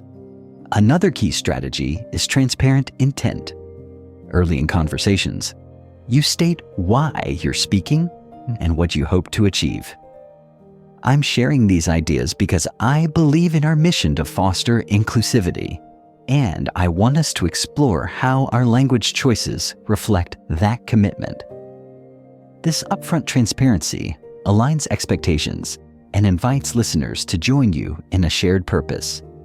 It prevents misunderstandings and positions you as a genuine collaborator. You practice authentic feedback by offering constructive insights with honesty and kindness. Instead of saying, "Great job," or "This is fine," you provide specific praise and thoughtful suggestions. "I really appreciate how you structured the report. It flows logically." To make it even stronger, you might add a brief real-world example in Section 2. This balanced feedback reflects your commitment to growth and authenticity. To sustain authenticity long-term, you commit to ongoing self-reflection. You schedule monthly voice reviews where you revisit your values journal, update your story elements, and set new personal communication goals. You might decide to share a different vulnerability next month, or to practice more enthusiastic openings. This regular recalibration keeps your authenticity fresh and aligned with your evolving self. You also guard against over-polishing, recognizing that too much rehearsal can sterilize your message. You strike a balance between preparation and spontaneity. You know your key points and stories well, but you allow room for improvisation and real-time adaptation. You trust your authentic instincts to guide you in the moment, rather than reading every line. As this section draws to a close, you feel the profound shift authenticity brings. You're no longer a performer following scripts. You're a genuine human sharing your insights, inviting others into your world. Your communication is no longer about perfection, but about connection. You've seen that when you speak from your true self, values, stories, emotions. Your words carry an irreplaceable resonance. You stand on the verge of the next horizon, performing under pressure with this newfound authenticity. You're ready to face high-stakes situations, not as a polished mask, but as your real self, confident that your authenticity will guide you and connect you. You pause here, honoring the courage it takes to be genuine, and prepare to step into the crucible of pressure, where speaking smart under stress becomes your ultimate test and triumph. You step into a moment that tests everything you've learned. High-stakes speaking? Whether it's a pivotal job interview, a critical boardroom presentation, a conflict resolution conversation, or a live webinar, this is where nerves spike, and the pressure to perform can feel overwhelming. But here's the truth. Stress doesn't have to derail you. With preparation, mindset, and technique, you can turn high-stakes moments into opportunities to shine. In this section, you'll master mental rehearsal, visualization, structured responses, and calm conflict strategies that ensure you speak smart, even when the stakes are sky high. First, you cultivate the preparation mindset. You know that great performance under pressure doesn't begin at the podium. It starts long before. You clarify 3 core questions before any high-stakes event. 1. What outcome do I want? 2. What is my single most important message? 3.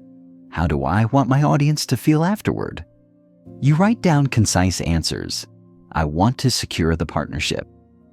My message, our solution reduces risk by 50%, and they should feel confident and eager. This clarity aligns your purpose, message, and emotional impact. Next, you create story-based anchors to convey your key message under stress. You pick one real example that illustrates your point and distill it into a 3-sentence mini story. Last year, a client faced a data breach that cost them millions. Our security protocol would have stopped the attack in its tracks. That's why I recommend implementing our system today. You rehearse this anchor until it feels instinctive, so that under pressure, you can deploy it without fumbling for words. Now, you practice mental visualization. Each day leading up to the event, you dedicate 5 minutes to vividly imagining yourself in the high-stakes scenario.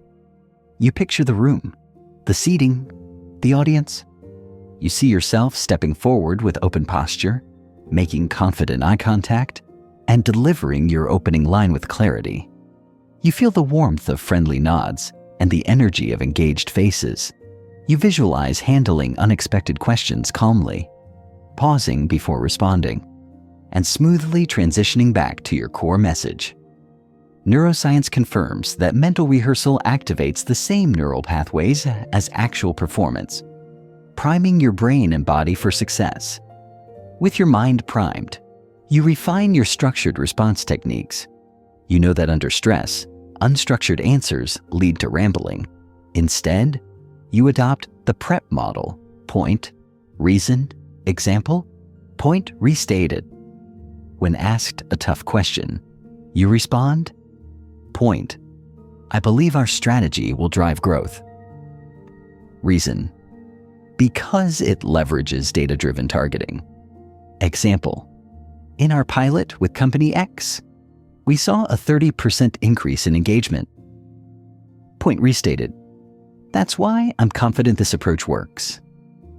You practice P-rep responses to common questions and objections, ensuring each answer remains concise and impactful. Next, you hone concise framing under time constraints. You anticipate key objections, cost, timeline, technical fit, and craft elevator pitches for each. A 30 seconds, one-sentence response that addresses the concern. For example, I understand budget is a concern. Implementing our solution now actually reduces long-term IT expenses by streamlining security operations. You practice these until they roll off your tongue naturally. You also develop calming rituals for the moments right before stepping up. You stand off stage or off camera. Adopt your power posture. Take 3 deep diaphragmatic breaths and silently repeat your power phrase, I've prepared. I add value. You visualize exhaling tension and inhaling confidence. These micro-rituals anchor you in calm presence just as the spotlight turns on. As the high-stakes moment arrives, you open with a strong landing. Instead of tentative, good morning, you begin, thank you for this opportunity. You pause, letting gratitude and confidence resonate. Then you deliver your opening line with measured pacing and warm tone. Today, I want to show you how we can reduce your cybersecurity risk by half and save you millions in potential losses. That direct and benefit-focused statement captures attention and sets the stage for your structured content. During Q&A, you master the pause, reflect, respond process. When a question catches you off guard, you pause, counting 1, a 2. While picturing your prep structure, you nod to acknowledge the question, then respond. That's an excellent point. Here's how we address it. This pause prevents defensive reactions and buy time for a thoughtful answer. In conflict or confrontation, you shift to the listen plus, validate plus, propose model. First, you listen without interrupting, letting the other person fully express concerns. Then, you validate. I understand why you're frustrated by these delays. This demonstrates empathy and diffuses tension. Finally, you propose a solution. Let's adjust the timeline and add 2 checkpoints to ensure alignment. This sequence transforms a potential argument into collaborative problem solving. When stakes feel highest and adrenaline surges, you fall back on bodily grounding. You plant your feet, feel the support of the floor, and sense the stability under you. You press your tongue gently behind your teeth to steady your voice. These subtle physical cues anchor your nervous system and prevent flight or freeze responses. You also deploy strategic storytelling to navigate complexity. If the conversation veers off into technical minutia, you recenter with your anchor story. Let me bring this back with an example. You seamlessly guide listeners back to your core message, ensuring they don't get lost in details. To optimize your vocal delivery under pressure, you maintain conscious control of pacing, tone, and volume. You remind yourself to speak 10% slower, to use deliberate tone shifts at key points, and to project just enough volume to convey certainty without aggression. This deliberate modulation counters the natural tendency to rush when anxious. Throughout the high-stakes interaction, you track micro-wins. Each time you pause instead of filling silence. Each time you pivot back to your core message. Each time you validate before proposing. These are successes. You mentally note them, reinforcing your competence and quieting self-doubt. After the event, you engage in a post-mortem reflection. You record yourself if possible, or ask a trusted colleague for feedback. You analyze what went well. I maintained composure and delivered my anchor story smoothly. You note areas to improve. I stumbled on my closing line. Next time, refine that phrase. You add these insights to your evidence log and update your mental templates for future high-stakes moments. Lastly, you practice graceful recovery. If you slip or feel flustered, you pause, breathe, and continue without apology. A simple, "let me rephrase that," signals competence and composure. This resilience shows that high-stakes moments don't have to be perfect. They have to be productive. By the end of this section, you've transformed high-pressure scenarios from fear-filled to opportunity-rich. You've learned that preparation, mental rehearsal, structured responses, and grounded presence combine to make you not just sound smart, but perform smart when it matters most. You stand ready to navigate any crucible, your voice guided by intention, your mind steady, and your message unshakable. You've mastered structure, vocabulary, confidence, listening, language precision, authenticity, and pressure performance. And now you stand at the threshold of influencing without manipulation. Persuasion is the art of guiding others toward decisions they want to make, rather than forcing them into uncomfortable corners. When you speak smartly about persuasion, you anchor your approach in ethics, empathy, and clarity. In this section, you'll explore the timeless pillars of influence, ethos, logos, and pathos, alongside modern principles that harness reciprocity, consistency, social proof, liking, and scarcity. These tools will empower you to lead conversations with integrity and inspire action without coercion. You begin by understanding Aristotle's triad. Ethos, credibility. People trust speakers whom they perceive as ethical, knowledgeable, and authentic. Logos, logic. Persuasion is grounded in clear reasoning, data, and well-structured arguments. Pathos, emotion. Engaging listeners' emotions creates resonance and motivates change. First, ethos. You bolster credibility by demonstrating expertise, honesty, and humility. You share your relevant qualifications briefly, with over 5 years working in cybersecurity. But you never rely solely on titles. You balance confidence with honesty, acknowledging what you know and what you're still learning. When you admit gaps, "I'm not an expert in supply chain logistics, but here's how I'd approach it based on parallel industries." You deepen trust. Listeners perceive you as transparent and grounded. Next, logos.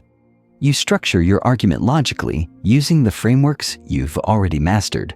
You present clear premises, connect to them with sound reasoning, and support each point with concrete evidence, data, case studies, or real-life examples. You anticipate counterarguments and address them proactively. Some might worry about initial costs. However, here's how the ROI recoups those expenses within 6 months. This approach isn't argumentative, it's clarifying. You guide listeners through your logic gently, giving them reasons to follow your lead. Then, pathos. You connect your logical argument to listeners' values, hopes, and fears. You illustrate the human impact of data points. Imagine a parent's relief knowing their child's personal data is safe. You use vivid storytelling to evoke empathy. Last year, a data leak cost a small nonprofit its donors' trust and threatened its ability to feed hundreds of families. By aligning your message to shared values, safety, trust, dignity, you make your argument resonate on a deeper level.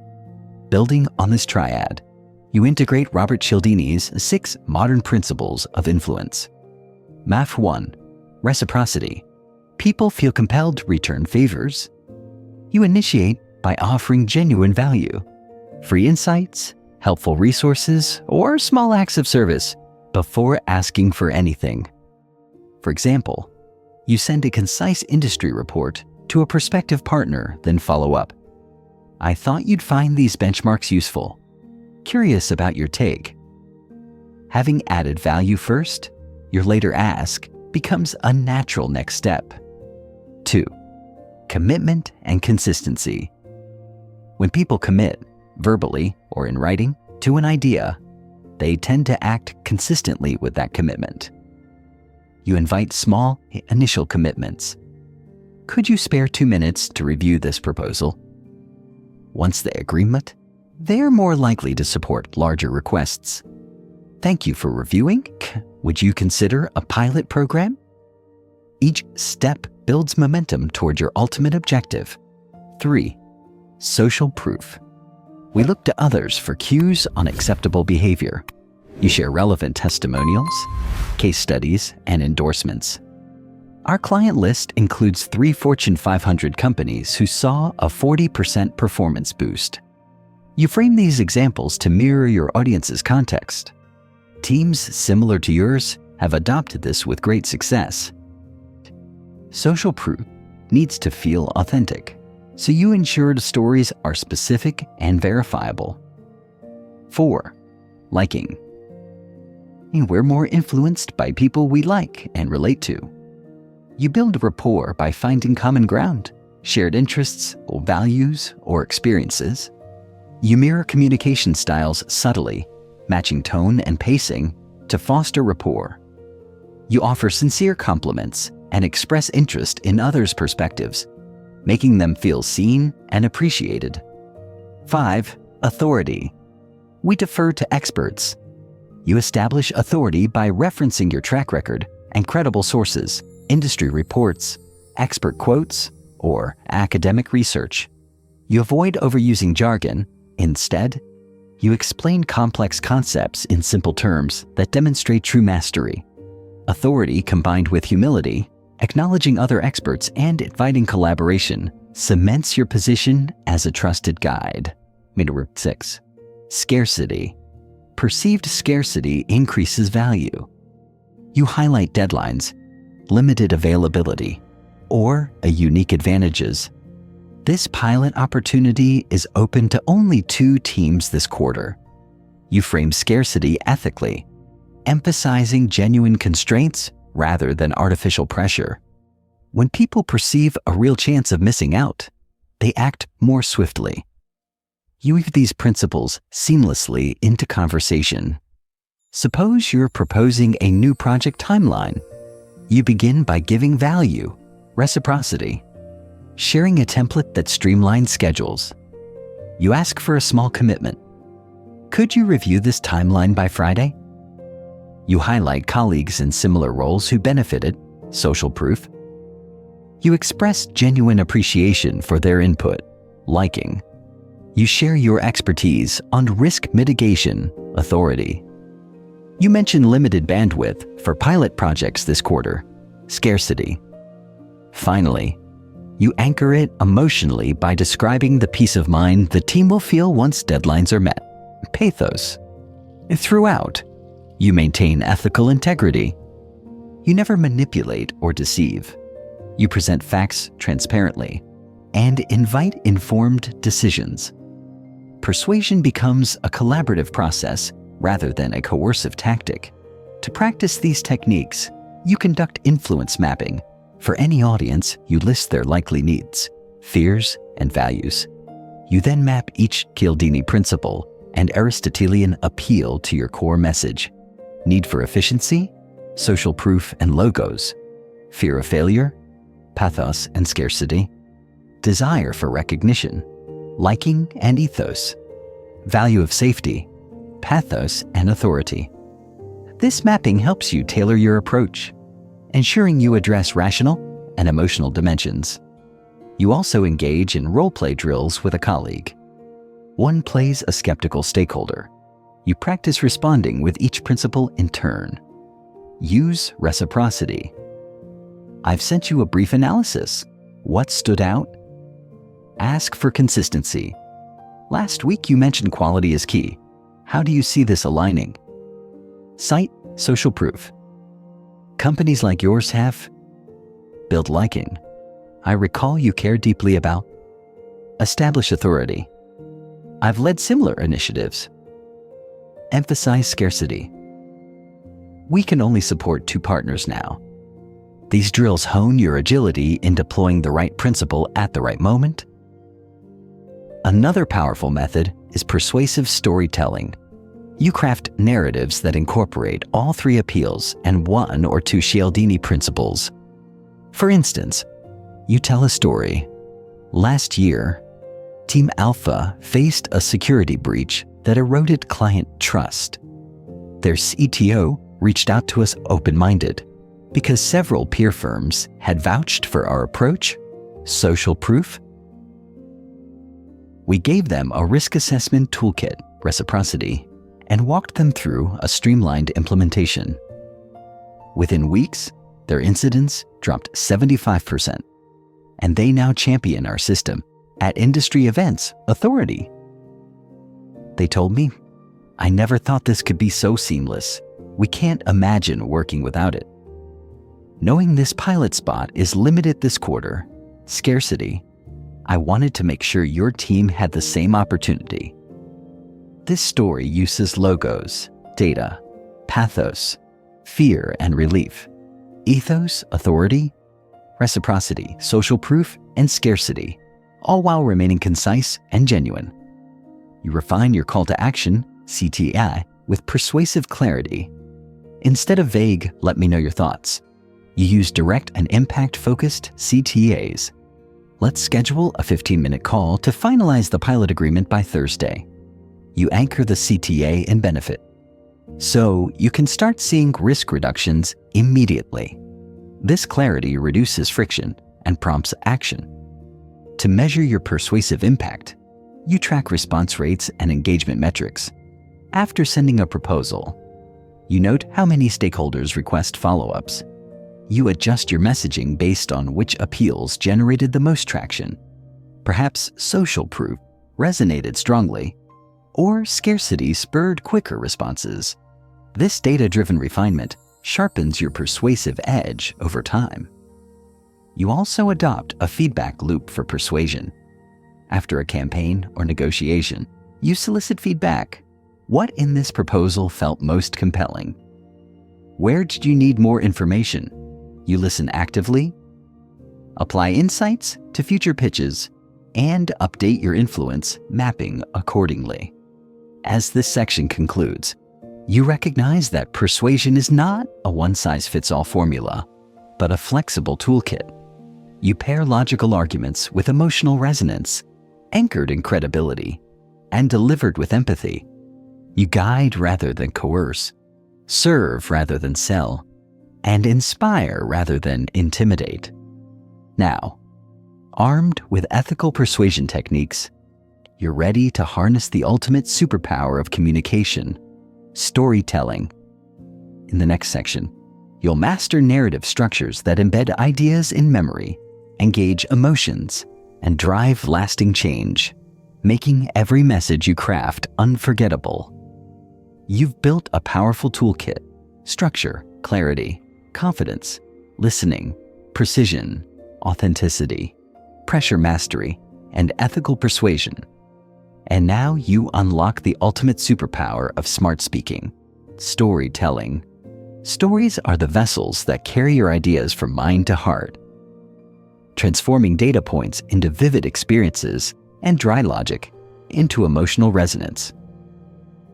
When you master narrative, you don't just inform listeners, you transport them, engage them, and inspire them to act. In this section, you'll learn how to craft and deliver stories with setup, conflict, resolution, and clear lessons that embed your message in memory and feeling. You begin by recognizing why stories work. Neuroscience reveals that when you hear a story, your brain's language and sensory regions light up as if you're experiencing the events yourself. Mirror neurons fire, empathy circuits engage, and dopamine is released when the narrative reaches a climax, creating emotional bonds and stronger recall. In contrast, statistics alone often slip through the cracks of short-term memory. Your goal: leverage this neural power to make your messages unforgettable. First, you master the four-part story arc. Moment. Setup. Introduce context and characters. 2. Conflict. Present the central challenge or tension. 3. Resolution. Reveal how the challenge was overcome. 4. Lesson. Tie the story back to your core message. You practice each element deliberately. For the setup, you paint a vivid scene with sensory details. Picture this: a small startup office at 7 a.m., fluorescent lights flickering overhead, the founder hunched over his laptop, coffee in hand, racing the clock. You name the characters. Jane, the operations lead, had just discovered a critical bug that threatened their product launch. By naming people and sensory details, you ground listeners in a real moment they can visualize. Next, you heighten engagement with conflict. You dial up the stakes and tension. That bug risked erasing weeks of work and cost the company crucial investor confidence. You describe emotions, anxiety, urgency, frustration. Jane's heart pounded as she realized the demo to investors was in 2 hours. This emotional layer makes the audience care about the outcome. For resolution, you deliver the turning point and outcome. Then Jane remembered the automated test suite she'd built, and within 45 minutes, she isolated and fixed the bug, restoring confidence and saving the launch. You emphasize actions. She ran diagnostics, pinpointed the faulty script, and patched the code with calm precision. This step demonstrates agency and resourcefulness. Finally, you close with the lesson. That morning taught Jane and everyone on the team the power of proactive testing and the calm that comes from preparation. You state the takeaway clearly. When you build safeguards early, you turn potential disasters into triumphs. You link the lesson back to your broader topic, smart communication or project management, so listeners see how the narrative applies to their world. To refine your storytelling, you build a story repository. You list 10 personal or professional anecdotes that illustrate key principles: leadership under pressure, pivoting after failure, collaboration triumphs, or ethical dilemmas. For each, you jot the setup, conflict, resolution, and lesson in bullet form. This library becomes your go-to resource, ensuring you always have a relevant story at hand. Next, you practice story miniaturization. You distill each anecdote into a 60-second version, focusing on the most compelling details. For example, setup: our client's site crashed at midnight. Conflict: they lost hundreds of orders and panicked support teams. Resolution: our 24/7 guard team rerouted traffic and restored servers within 20 minutes. Lesson: redundancy isn't optional. It's your business's lifeline. You rehearse these micro-stories until you can deliver them smoothly in casual conversation, networking events, or brief presentations. To enhance authenticity, you incorporate emotional honesty. You don't shy away from vulnerability. If your story involves your own mistake, like missing a deadline, you acknowledge it. I once scheduled 2 critical meetings at the same time, leaving both teams waiting. You then share how you resolved it and what you learned. These candid details humanize you and build deeper trust. You also weave in sensory language. Instead of "it was stressful," you say, "my palms were sweaty, and my vision tunneled as I realized my calendar was empty." This vivid portrayal transports listeners into your shoes, amplifying empathy. Another technique is dialogue insertion. You recreate brief, impactful exchanges. I heard Jane shout, "We've got to fix this before dawn." These snippets add drama and immediacy, breaking up descriptive narrative with conversational energy. You pay attention to pacing and tone when telling stories. You begin with a moderate pace and warm tone during setup. Slow down when describing the climax to build suspense. then accelerate slightly as you move to resolution, culminating in a brighter tone when delivering the lesson. You pause strategically before the resolution. Then, in a split second, she pause to heighten anticipation, to further engage listeners. You use interactive storytelling. You start a story, but invite listeners to fill in gaps. What do you think she did next? You pause for responses, creating a collaborative atmosphere. Then you continue. Great guess, but here's what surprised even me. You also leverage story sequencing. Instead of a single anecdote, you chain 2 or 3 related microstories to reinforce a theme. For instance, 3 quick tales of customer success under crisis illustrate resilience. Each story is linked. That first experience led to the second challenge, which ultimately taught us. This cumulative approach deepens impact. You incorporate visual aids subtly when possible. In presentations, you display a single powerful image. Jane hunched over the laptop. Red error alerts flashing while you narrate the story. The image anchors the narrative in viewers' minds, creating a visceral memory. To master story delivery, you engage in live storytelling practice. You join a local Toastmasters group or storytelling meetup. You share your micro-stories, receive feedback on clarity, pacing, and emotional pull, and refine accordingly. You note which details resonate most and which distract. You also record yourself telling stories and listen back for filler words, tonal flatness, or pacing issues. You refine each repetition, eliminating unnecessary words and sharpening sensory details. Over time, your delivery becomes natural and engaging. Another advanced technique is the character mirror. You invite listeners to see themselves as the protagonist, and you use second-person phrasing. Imagine you're the operations lead, racing the clock, heart-pounding as you hunt for that elusive bug. This direct address deepens identification and investment in the outcome. You weave the cliffhanger into longer talks. You pause at a pivotal moment. And that's when everything went dark, drawing listeners' curiosity.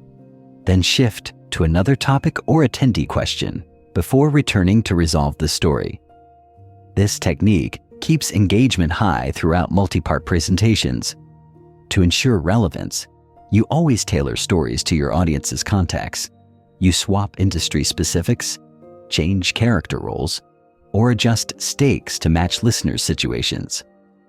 A finance audience hears stories about revenue impacts. A nonprofit group hears stories about mission-driven outcomes. This customization demonstrates empathy and relevance. To measure storytelling effectiveness, you track audience reactions, laughter, gasps, nods, and post-talk feedback. You notice which stories spark the most conversation afterward. You also watch engagement metrics for recorded talks. Did view duration spike during your story segments? You refine your repository accordingly. Finally, you integrate storytelling into your daily interactions. At the coffee machine, you turn small anecdotes, a funny email typo, or a quick problem-solving moment, into micro-stories. You build rapport and make each exchange memorable. As this section winds down, you recognize that storytelling is more than a technique. It's a mindset of sharing experiences that matter. When you tell stories with clear arcs, sensory details, emotional honesty, and interactive flair, you don't just speak smart. You move people to remember, feel, and act. You stand poised to blend this narrative power with charismatic presence in the next section, where you'll explore how presence, warmth, and power combine to create magnetic charisma. You've learned how to craft stories that resonate and how to persuade ethically. But now you unlock the final dimension that makes smart speaking truly magnetic: charisma. Charisma isn't an inborn gift reserved for a lucky few. It's the blend of presence, warmth, and power you project through your voice, body, and energy. When you speak with charisma, listeners don't just hear your words, they feel them, gravitate toward you, and remember you long after you've finished speaking. In this section, you'll cultivate charismatic presence, genuine warmth, and quiet power. 3 elements that work together to make every message sparkle with undeniable attraction. You begin by understanding what charisma is and what it isn't. Charisma is not about being the loudest or flashiest person in the room. It's not about theatrics or over-the-top performances. At its core, charisma is the sense that someone's words and energy belong exactly in the moment. It's a felt quality that combines focused attention on others with authentic expression of self. You decide to develop this quality deliberately, rather than waiting for it to appear spontaneously. First, you cultivate presence, the foundation of charisma. Presence means being fully engaged in the here and now, without mental distractions. When you're present, you give undivided attention to whoever or whatever you're speaking to, and that focus signals to listeners that they matter. You practice presence through mindful anchoring before entering any conversation or presentation. You take 3 deep diaphragmatic breaths and bring awareness to your body. Feet grounded, shoulders relaxed, spine straight, chin parallel. You mentally scan for tension and release it. This brief ritual centers you in your body and mind, shutting out extraneous thoughts. In practice, presence shows up as steady, intentional eye contact. You move your gaze naturally from person to person, holding each connection for 2 to 3 seconds before gently shifting. You resist scanning the room aimlessly or staring at the floor.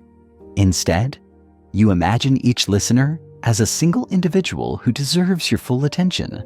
When you speak on video calls, you look into the camera lens rather than the screen, creating the illusion of direct eye contact that draws remote audiences in. Next, you refine listening presence, a sub-skill that deepens your charismatic connection, even when you're not speaking.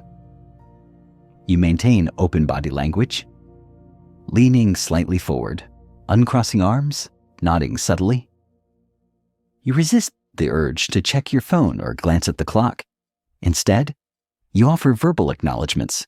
I see. That's interesting. Or, tell me more, DE. Paired with thoughtful expressions. This active listening conveys that you're fully here. And charismatic speakers are as skilled at listening as they are at delivering. With presence anchored, you nurture warmth, the emotional magnetism that invites trust and likability. Warmth is the sense that you care about your listeners as human beings, not just as an audience. To cultivate warmth, you practice authentic smiling. You begin conversations with a genuine smile, not a forced grin, but one that engages your eyes, creating smile lines at the corners. This subtle expression instantly signals friendliness and openness. You also integrate empathetic tone into your voice. Warmth lives in the mid-range of your vocal register, neither too high nor too low, and in slight upward inflections that convey approachability. When you speak, you consciously soften your tone around emotionally significant phrases. I understand what you're going through, or that must have been challenging. You practice these phrases on video, noting how a gentle inflection invites listeners to lean in. To deepen warmth, you include personal touches in your interactions. You address people by name, referencing specific details they've shared previously. Sarah, I remember you mentioned your art project. How did that progress? This demonstrates genuine interest and makes each person feel seen.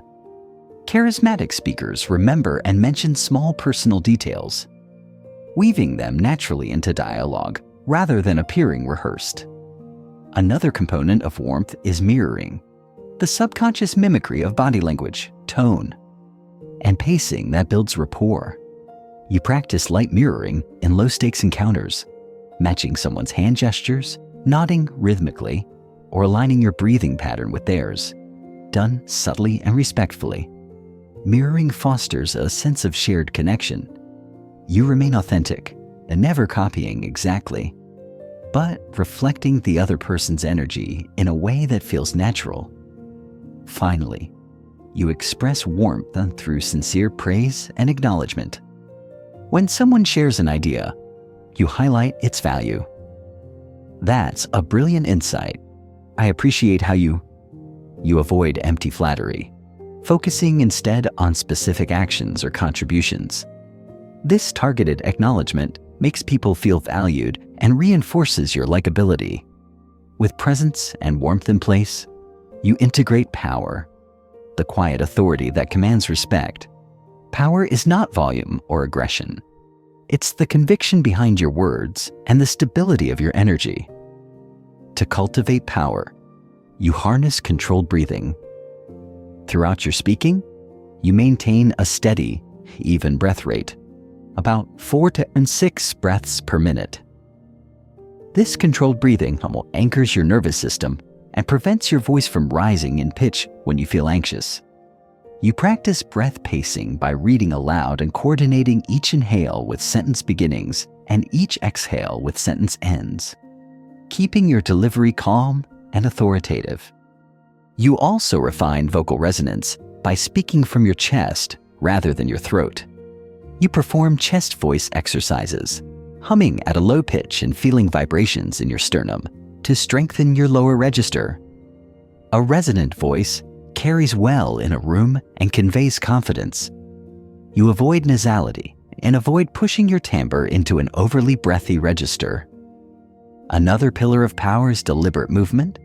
You use broad and purposeful gestures that mirror your message's scale, opening your arms to emphasize inclusion or narrowing your hands to underscore a focused point. You minimize small, jittery gestures that can signal nervousness. Instead, you plant your feet firmly and shift weight intentionally to punctuate transitions, reinforcing your grounded authority. You also leverage strategic pauses to amplify power. Pausing before and after key statements creates a sense of gravity. You resist the urge to fill these silences. Rather, you allow the room to feel the weight of your point. You practice pausing in front of a mirror, cultivating comfort with silence and strengthening your ability to let words land fully. To embody power, you refine your closing statements with downward inflection and slower pacing, signaling certainty. When you assert your main points, you lower your pitch slightly on the final word and allow the sentence to trail off gently, imparting conviction. You notice that this technique invites listeners to accept your conclusion as definitive. Now, you bring presence, warmth, and power together in composite practice. You record a short speech on camera, perhaps a 2-minute overview of a new idea, and deliver it 3 times. In 1, presence focused, staring directly into the camera lens, eliminating all distractions. And 2, warmth focused, integrating genuine smiles and empathetic tone. 3, power focused, using controlled breathing, chest resonance, and strategic pauses. You then review each take, identifying where elements overlapped and where you dropped a strand. You blend the strongest segments into a final version that feels balanced, fully present, warmly engaging, and quietly authoritative. To refine these skills in live contexts, you engage in charisma rounds with a partner. They provide feedback on which element, presence, warmth, or power, shone through most in each practice run, and where you can deepen each quality.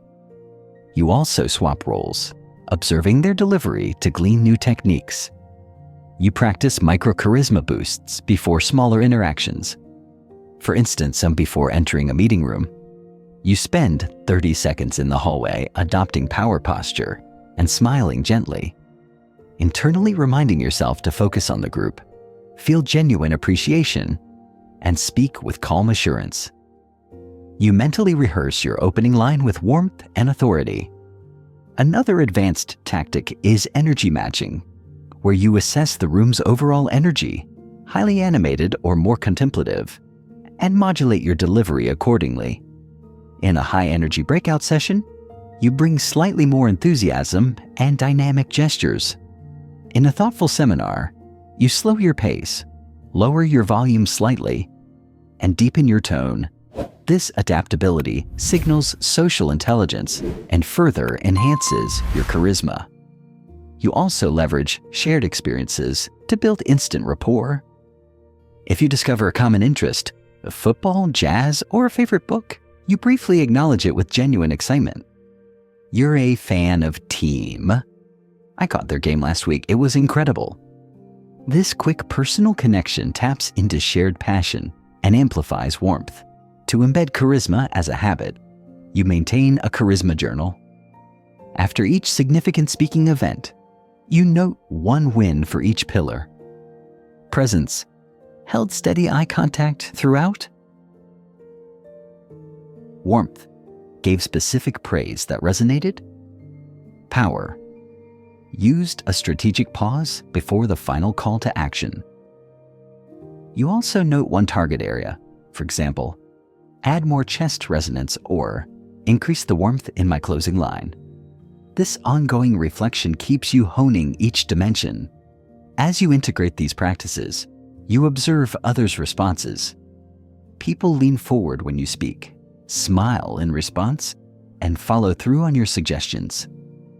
You feel the magnetic pull you once envied in great communicators. You've internalized the blend of presence, warmth, and power that defines charismatic speech. By the end of this section, charisma has become not a performance, but a natural extension of your authentic self. When you step into any conversation or presentation, you radiate focused attention, genuine care, and quiet authority. Listeners don't just process your words, they feel seen, valued, and inspired. You stand ready to bring all these elements together in the final section of Daily Habits for Lifelong Mastery, where you'll solidify charisma as an everyday skill and weave it into the fabric of your communication lifestyle. You stand on the brink of completing your transformation from an uncertain communicator to a master of powerful, persuasive, and authentic speech. Yet the real victory doesn't lie in isolated moments of brilliance. It resides in daily practice that cements these skills into your very being. In this final section, you'll cement lifelong habits, pausing, reading, questioning, reflecting, and speaking from your values, so that smart speaking becomes your default mode, not just an occasional performance. You will emerge with a communication lifestyle that flexes effortlessly, whether you're leading a board meeting, coaching your kids, or chatting with friends. Start each day with a morning speaking ritual. Before diving into emails or social media, dedicate 5 minutes to a brief vocal warm-up and mindful intention setting. Stand tall. Take 3 diaphragmatic breaths and repeat your power phrase. I speak with clarity, confidence, and compassion. Then choose one micro goal for the day. Today, I will eliminate all ums in meetings. Or I will ask at least one open-ended question in every conversation. This ritual anchors your mindset in communication mastery before external demands distract you. Next, make daily reading and listening non-negotiable. Consume at least 20 pages of a well-crafted book, fiction or nonfiction, to expose yourself to fresh rhythms, metaphors, and narrative structures. Audiobook chapters count too. Listen actively, pausing to note memorable turns of phrase. Similarly, tune into a high-caliber podcast or TED Talk episode each day. Jot down 3 takeaways, a structural technique, a vivid metaphor, or a tonal shift you admire. These inputs serve as ongoing fuel to enrich your vocabulary and storytelling.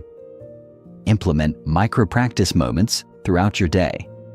Turn routine interactions into training opportunities. Ordering coffee becomes an exercise in eliminative fluency. Pause instead of filler. Use direct phrasing. And maintain eye contact.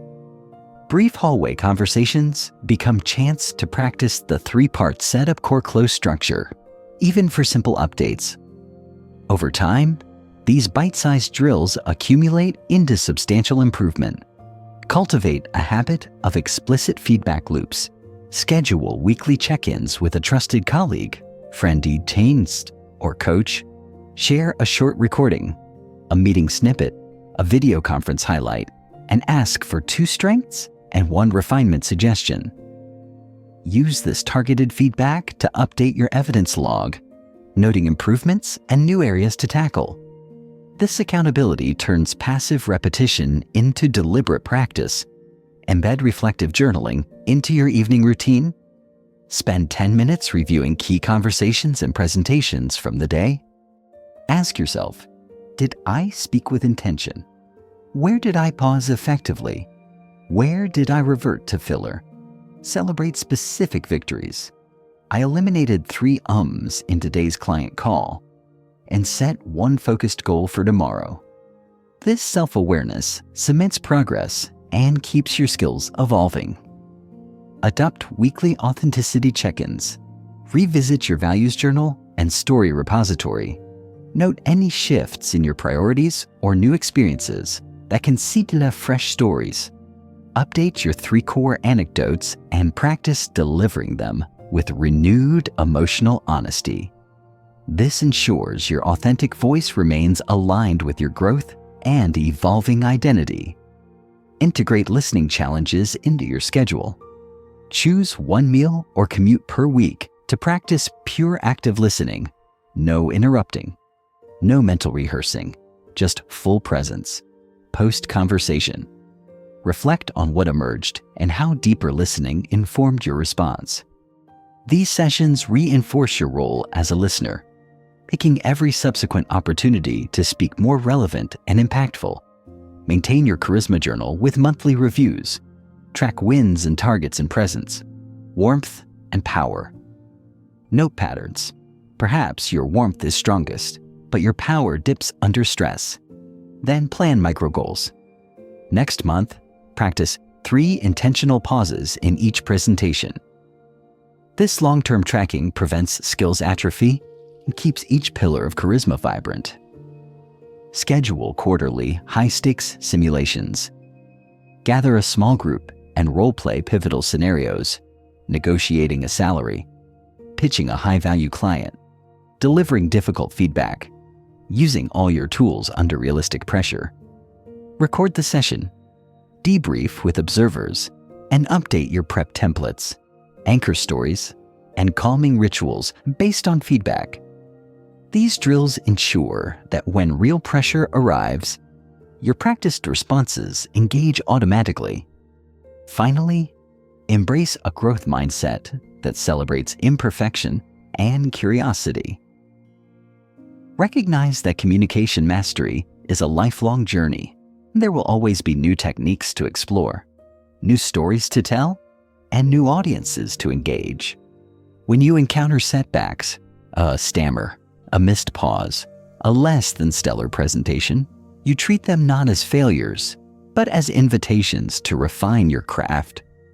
By weaving these habits into your daily life, morning rituals, micro-practice, feedback loops, reflective journaling, authenticity check-ins, listening challenges, charisma tracking, and high-stakes simulations, you transform smart speaking from an occasional skill into a living, breathing part of who you are. Communication becomes your default expression of clarity, confidence, and connection. Every conversation, presentation, and interaction will benefit from these ingrained habits, propelling your influence and impact continuously forward. Slow down. Soften.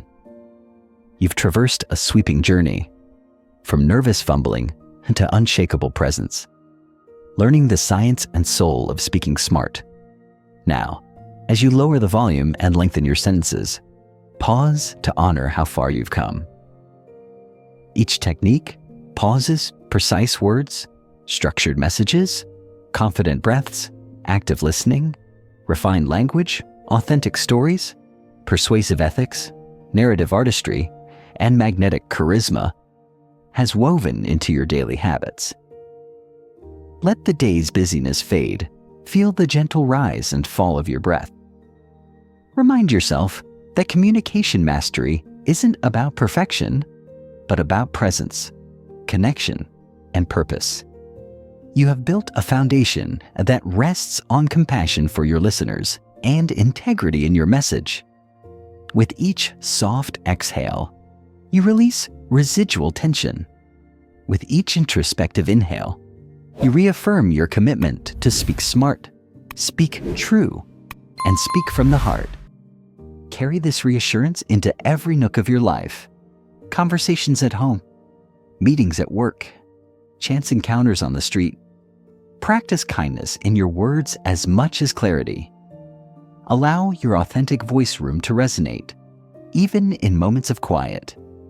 Remember that each pause you embrace, each story you share, and each empathetic question you ask plants seeds of trust and understanding. Sleep on these lessons, letting them root deeply. Tomorrow, you awaken with renewed calm confidence, ready to carry smart speaking seamlessly into the world. Your voice, shaped by intention, guided by science, and grounded in authenticity, will continue to open doors, build bridges, and transform lives, starting with your own.